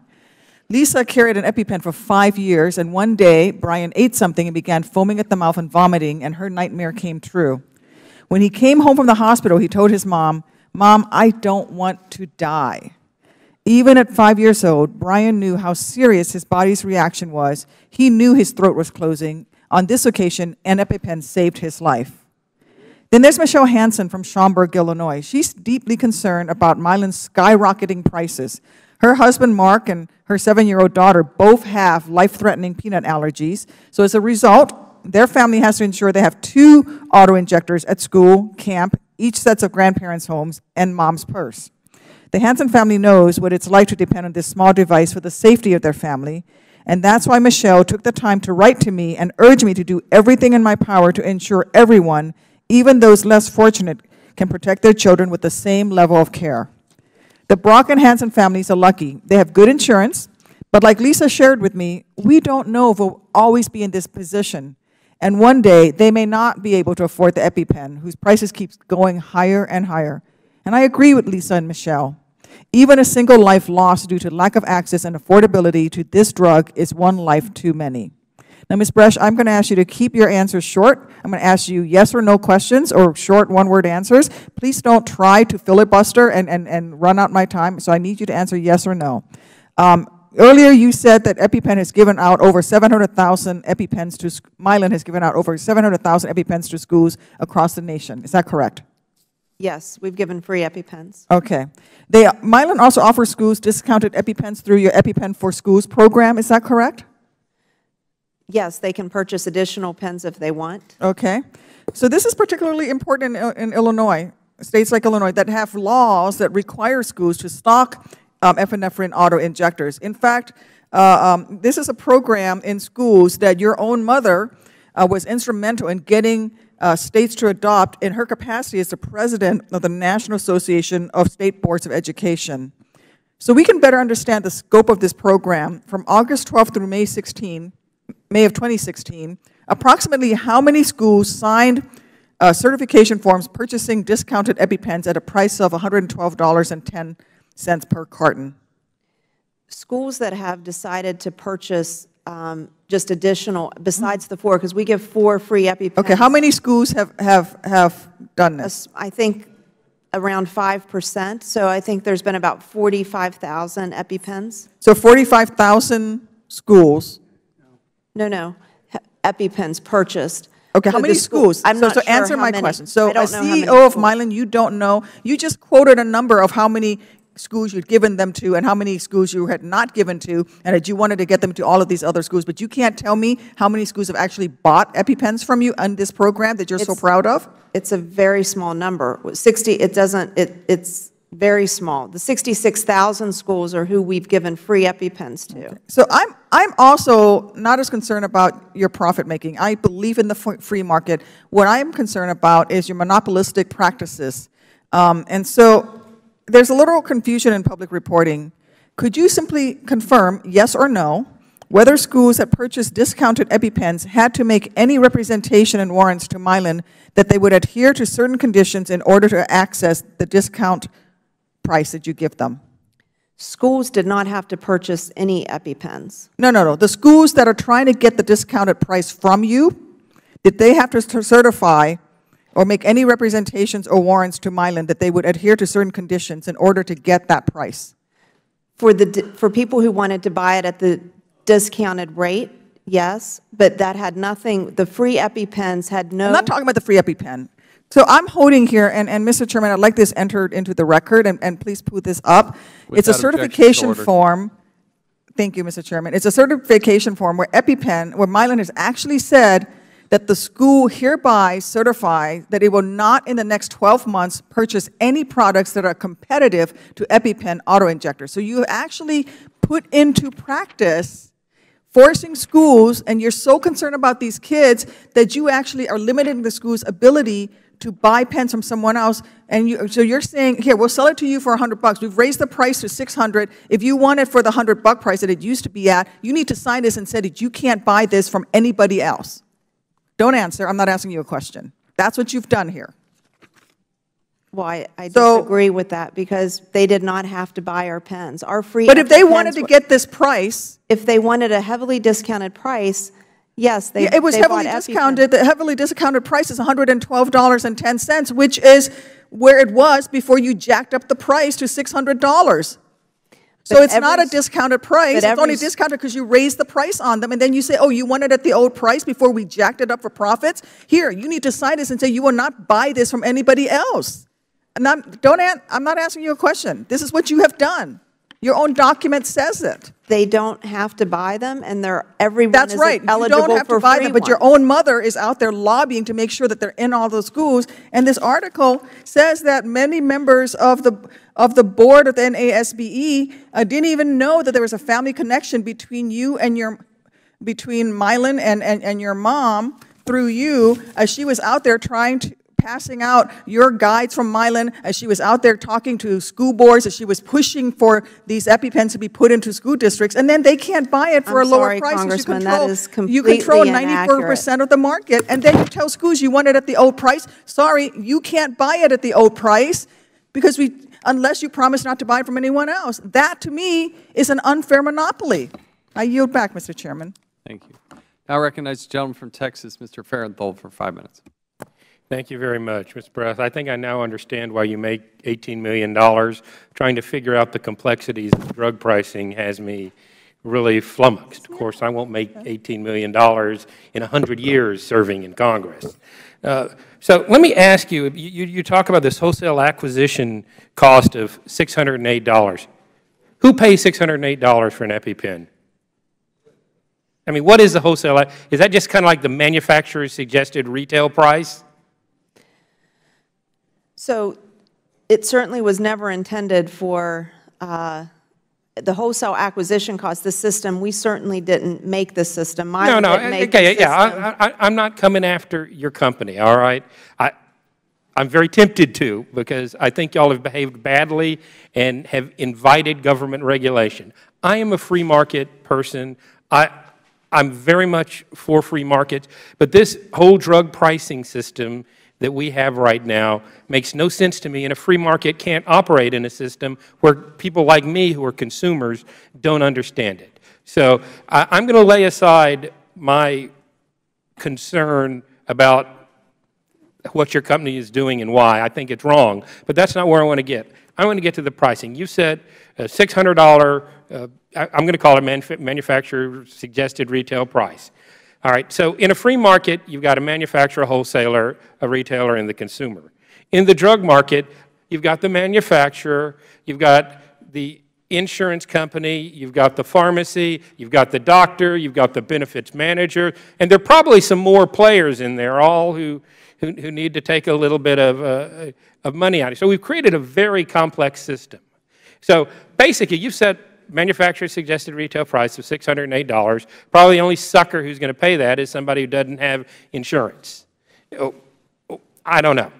And then you come up with all these rebate plans that you have to go to the website and print something out. Or you have a discount plan for schools. It's so incredibly complicated, it makes airline pricing look reasonable. I want to fix this because it's not just your product that is the problem. medical prices are skyrocketing. Doctors complain to me they're not making any money. My insurance premiums are going up, my deductibles are going up. How do we fix this where you can make a reasonable profit and the drug can be available in a way that can, at a price that people understand and that doctors know and I can talk to my doctor about? I mean, my doctor said, hey, great, I got this new pill you can take. You only have to take it once a day instead of twice a day. Instead of being a $10 copay, it was a $120 copay. God knows what my insurance company was paying. I'm going to take 2 pills to save that kind of money. But in most cases, people, and doctors even, don't have the information to do that. How do we simplify this and get the cost of these down where you can make a profit, the doctor can make some money, the pharmacy can make some money, but people can afford health care? How do we fix this? Well, I wish there was a simple answer. The system has been around for decades, and it certainly has not kept pace with the evolving health care that our nation faces, the crisis, to your point, that health care faces. I believe that first there needs to be more transparency in the system, and certainly welcome the opportunity to sit down in a more holistic way and have the conversation. But the whole supply chain, to your point, has to be involved in that. All right, and let me ask Dr. Throckmorton, with the FDA, it seems like there may be something you guys can do about this. I mean, I had a doctor I was talking to just Monday who said, yeah, I see this ad for this new drug. Do you realize that it costs over $128,000 a year to do that? Well, I mean, no, if you're not a doctor, and maybe even some doctors don't even know it, should we be requiring drug companies to disclose the cost of medication in their advertising? That would not be a question for me to answer, Congressman, but a very good question. The FDA is not allowed to consider cost when we look at drug approvals. Ms. Bresch, would your industry be supportive of that? I absolutely believe that if we want consumers to be able to shop and get them engaged in the system, they absolutely have to know how much something costs and be able to make the value proposition. I'm almost out of time, and I've got one more question for you. I applaud your company for trying to educate folks about the need for the availability of EpiPens. But what I don't understand is why your marketing costs have to jack up the price that much. If you sell 100 EpiPens and make what was your profit on $50 on each pen, and you sell 200 EpiPens at the same price, you're going to make more money, or the same amount of money. You see, if you're not, I didn't say that correctly, but what I'm saying is as your volume goes up, your profit goes up, and you don't have to jack the price up. And that ought to pay for the advertising. So if you'd like, I'm out of time. I'll let you answer if you want. Thank you. Did you want to answer? Well, I just would say that it's constantly about trying to reach as many patients as we possibly can. So we continue to invest in being able to reach and provide that access. Now recognize Ms. Plaskett for 5 minutes. Thank you, Mr. Chairman. Good afternoon, Ms. Bresch. It's my understanding when we talk about Mylan and the eligibility threshold in your patient assistance program, what has that number come to at this point? What is the amount? It is, I believe, 97, I believe it's right around 97,600 for a family of 4. For a family of 4.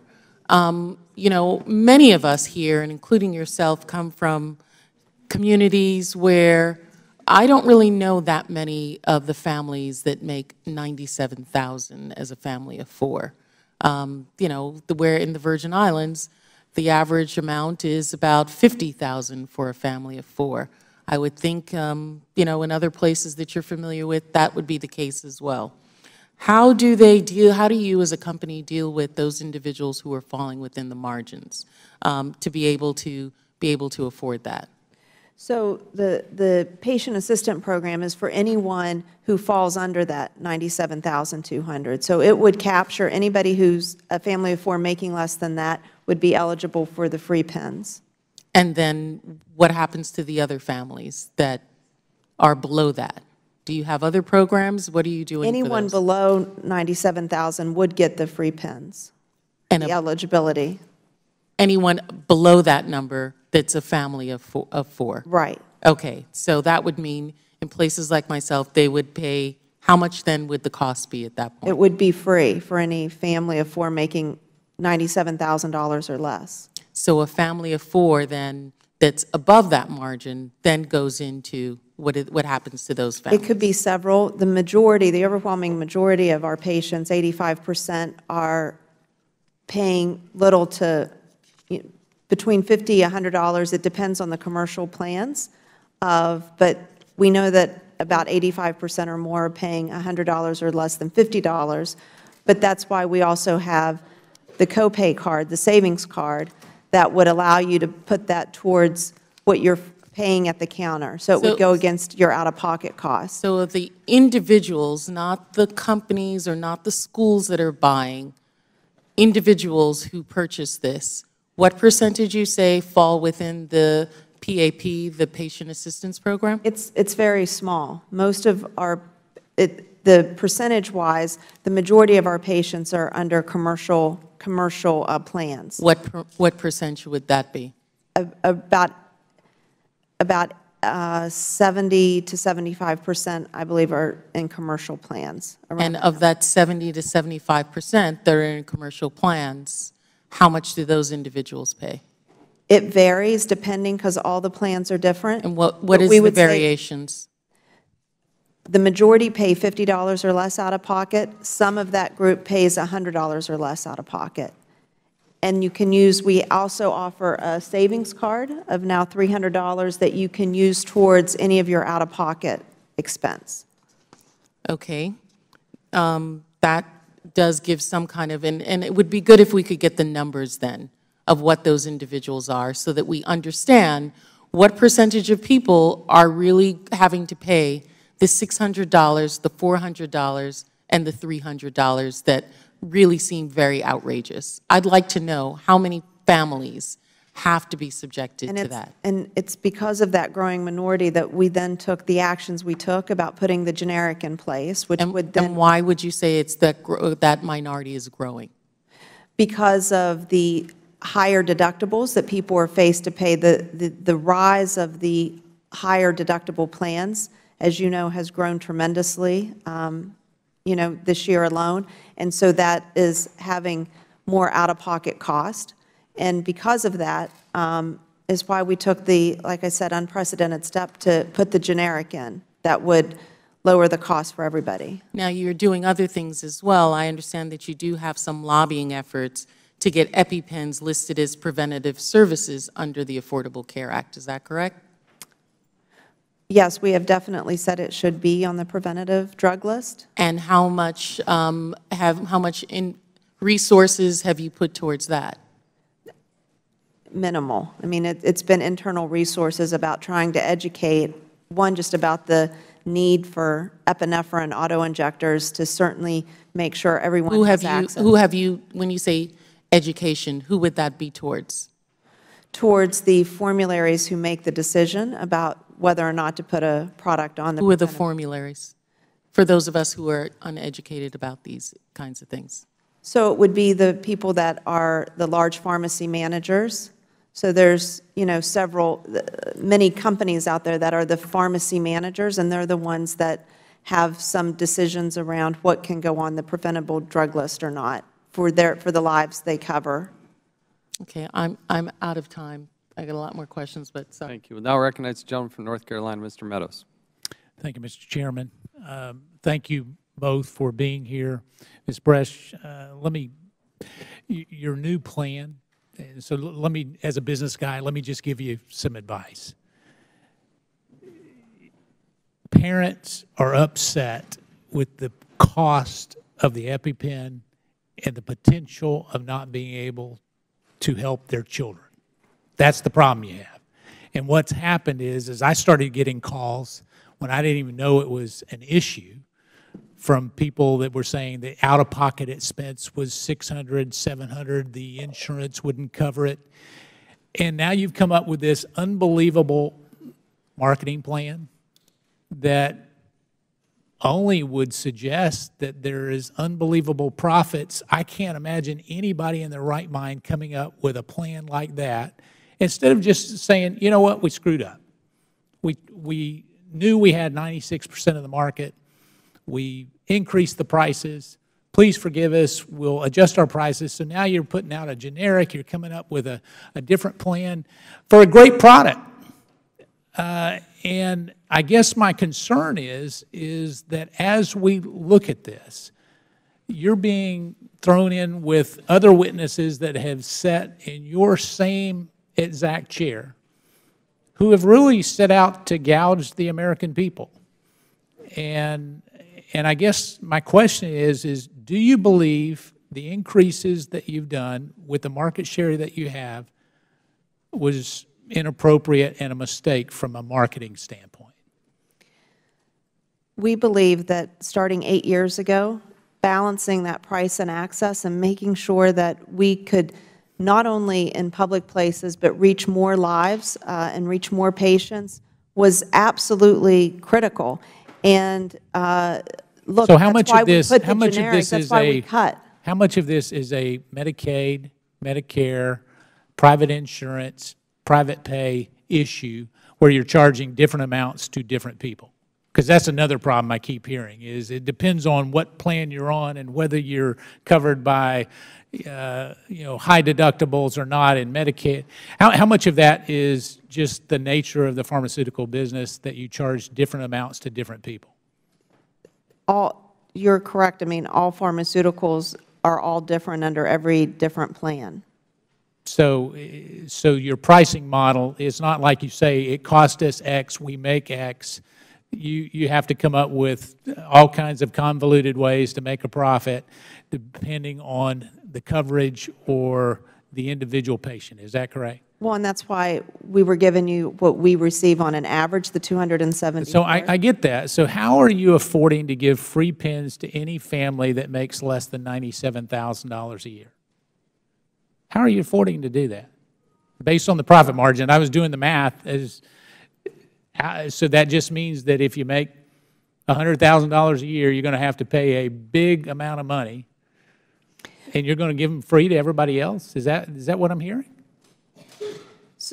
So obviously, our patient assistant program is to help those families, but the reality is that the majority of the patients fall either with the commercial insurance that aren't facing those huge out-of-pocket costs. So your increased cost is actually being borne by big insurance companies that provide insurance for their employees. Is that what you're saying? No, sir. That's what our is a giveaway figured into that cost? No. The uninsured. So you didn't figure the giveaway of giving away free EpiPens to people that make $97,000 or less into the cost of your product? What gets factored into the cost of product from free EpiPens to even our EpiPen for School program. We've given part away of the overall cost. 700,000 pens, but really the minority of patients, this uninsured patient that was faced with that paying the wholesale acquisition cost or that price, is that growing minority is why we took the step we did was to say we're going to I would ask you to revisit that. in. I'm running out of time. I'd ask you to revisit that and make it simpler. So Dr. Thorne-Morton, let me come to you, because this is another hearing with another problem, and part of the problem is the FDA has a laborious approval process for any drugs, whether they're orphan drugs or anything else, and your 10-month approval process, I don't buy. Is that your testimony today, that you can get drugs approved in 10 months, or just a response? Beginning in October 1st, we're committing to 10-month review time. If it's a high-quality application. But I've seen some of those reviews. What you do is you send out a letter and say, well, we need more. So you buy time with your letters that may or may not be really in the approval process. And we shouldn't be using those letters to do that. Those letters should So when did you stop? Those letters should be to signal when did you stop? Because I've got copies of them if you'd like to see them. I'd be happy to look at them. When did you stop? What we should be using those letters for is to signal true deficiencies in application. Mr. Chairman, I just want one answer and I'll yield back. When did you stop using those letters as normal practice? Since 2012, we have put in place Okay, I've got letters. I've got letters that have been since then. I'll yield back. Okay, well, now recognize the gentlewoman from Michigan, Ms. Lawrence, for 5 minutes. Thank you. I have a question for you, Ms. Brush, and thank you for being here. I understand the profit making of companies, but under your realm, the EpiPen has become Mylan's first billion-dollar drug. Is that correct? Yes. In 2014, your company generated $1.19 billion in sales only in their specialty drugs section because your company makes a lot more. Is that correct? Yes. And according to your SEC filing, and this is a quote, as a result of favorable pricing and increased revenue, in 2015, your company generated $1.2 billion in sales revenue, driven largely by the continued strong performance of the EpiPen autoinjector. According to a press release you issued in February of this year, your earnings per share also went up in 2015 by 21%. This increase was, and I quote, at the high end of our previously communicated guidance range. Is that correct? Yes. Your company is continuing to make incredible profits this year. Is that correct? Yes, our company is strong, and we believe that's the best way to serve our patients. Recently, while discussing the EpiPen's massive price increase, you actually said, and I quote, "No one's more frustrated than I am." And so is it true that you're frustrated that you didn't raise it higher? Creating a billion-dollar drug was a goal you acquired with the EpiPen, and you were frustrated you didn't raise it more? No, what I am frustrated in is that because the system is so opaque and people, it's hard, it's complicated, as trying to share today, that you don't typically have that transparency of what the company actually receives and what that wholesale acquisition cost is. So that was the frustration. So on September 15th, you sent a letter to the committee stating that your sales revenue from over 2,700 products is $11 billion this year, and you profit from the EpiPen will generate $1.9 billion in net sales. So your company expects to make 9% of its revenue this year just off of one of your products. Is that correct? Yes, EpiPen is less than 10% of our overall revenue. But one product can generate 9% of your revenue, that one product? Yes. So this is a frustration. Not that you don't have a product, not that you don't have your free products, but where is the company in responding to this outcry that I have received in every member of Congress?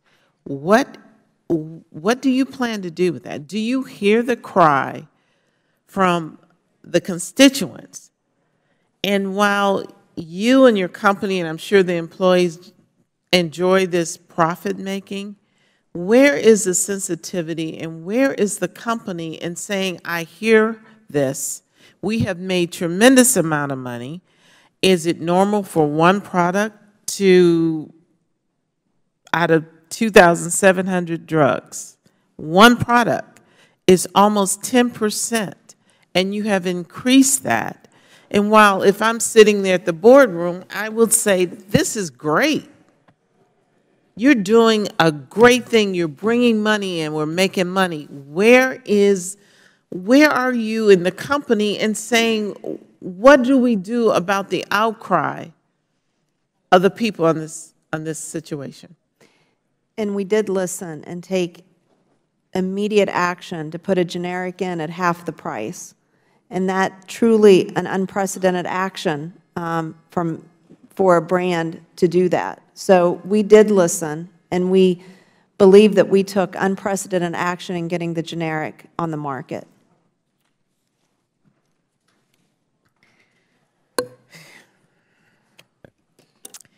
You control that generic, and you're actually making a higher profit range off of that generic, correct? No, we're not making a higher profit off the generic. You raised it, but I yield back. Gentlewoman's time has expired. Members are advised that there is now a vote on the floor. It is anticipated votes will go between an hour and an hour and a half. It's my intention to recognize Mr. Mulvaney of South Carolina for his 5 minutes, and then go into recess. We will reconvene no sooner than 6:30, but it might be later until we get done with the vote series. We'll now recognize Mr. Mulvaney for 5 minutes.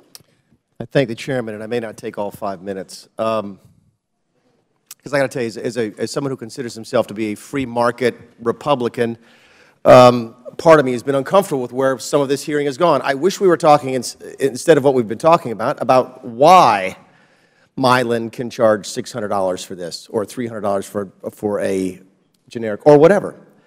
Because I think that would be a really good discussion about why this same exact product costs between $100 and $150 in Europe. The same exact thing from the same exact manufacturer costs $100 to $150 in Europe. In fact, I think you can get it over the counter in Europe for $75.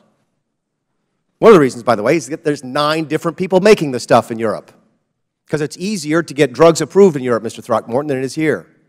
I've heard you talk today about this new 10-month plan, and you keep telling us, and it's sort of, well, we have a 10-month plan that starts October 1st, which makes me wonder how long did it really take before this became a big national deal. My guess is it takes a long time to get this stuff approved.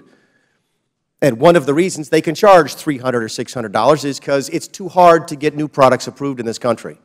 My understanding is that an EpiPen competitor would be even more difficult to get stuff approved because it's both a drug and a delivery device. By the way, for those of you, when this hasn't come up, the stuff doesn't cost anything. This is one of the oldest chemicals that we use. I think this stuff is more than 100 years old, and on the internet it says it costs between like 10 cents and 95 cents a vial for the stuff. It's a completely generic, it's adrenaline. It's really easy to make the stuff and really easy to get the stuff. But for some reason in this country, there's really only one provider. So if you can really charge $600 for it and people will pay for it, why aren't more people rushing in to make the stuff so that they can get a piece of this huge market? Because it's too hard to get the darn stuff approved. And that's what I wish we were talking about. Ms. Bresch, I wish we could talk about what you talked about in your CNBC article about how crazy the pricing is. Because it is bizarre. And we buy stuff in the healthcare market in ways that we don't buy anywhere else. The reason that this same product is more expensive every single year, when everything else in this room gets less expensive every year, is because it's in the healthcare market, which doesn't function properly. And we could have talked about that and how hard it is to figure out how much stuff costs and the 5 and 6 people that touch it between the time it comes out of your product and gets in the hands of the customer. We didn't talk about that. Instead, we talked about your profit margins with people who have no clue what that means. We talked about distribution facilities. We talked about costs of goods sold. We talked about board meetings. We talked about your salary. We talk about a bunch of stuff that tries to make a lot of us look really good. Somebody in my own party said that there's no way you could really earn $18 million a year. That bothers me, okay? And I'm not comfortable with that. But at the same time, Ms. Bresch, and I've had this conversation with other people who've sat in that same chair, you get what you deserve. Not because you're a bad person, not because you're charging too much or too little for a drug. Nobody in here has any clue as to whether or not you're charging too much or too little. We don't like it, we know that. But we don't understand the cost. We don't understand the distribution system. We don't understand how healthcare products get priced and sold and distributed. I'll tell you what we do know, though, is that you've been in these hallways to ask us to make people buy your stuff. In fact, I think there's laws in 11 states now that require schools to have epinephrine in some immediately deliverable fashion. You've lobbied us to make the taxpayer buy your stuff. At the federal level, we passed the law here. We did it, by the way. I was here when we did it. Everybody was here when we did it. We did it in 2013. It went by voice vote, one of those magical things that happens when we're not on the floor. The White House called it the EpiPen bill. And it gave this wonderful financial incentive to all of our schools to have this product in the schools. My guess is that didn't happen by magic. It may have happened because your mother works for the State School Boards Association or whatever the group is. It may happen because your dad is a U.S. Senator. But you came and you asked the government to get in your business. So here we are today. And I was as uncomfortable with some of these questions as you were. I'm certain sitting over there. But I have to defend both my Republican and Democratic colleagues because you've asked for it. So I guess this is my message. If you want to come into Washington, if you want to come to the state capitals and lobby us to make us buy your stuff, this is what you get. You get a level of scrutiny and a level of treatment that would ordinarily curl my hair, but you asked for it. I wish it weren't like that. I wish you could go off and make your stuff, and I wish the market functioned, and I wish you didn't get government involved, but that's not the world we live in. And since it is, I have to defend every single question that was asked of you today, and I wish I had questions of my own, and I do, but I've only got 5 seconds left, so I'm not going to get a chance to ask them. Thank you, Mr. Chairman. Gentleman's time has expired. The committee will stand in recess and reconvene no earlier than 6:30.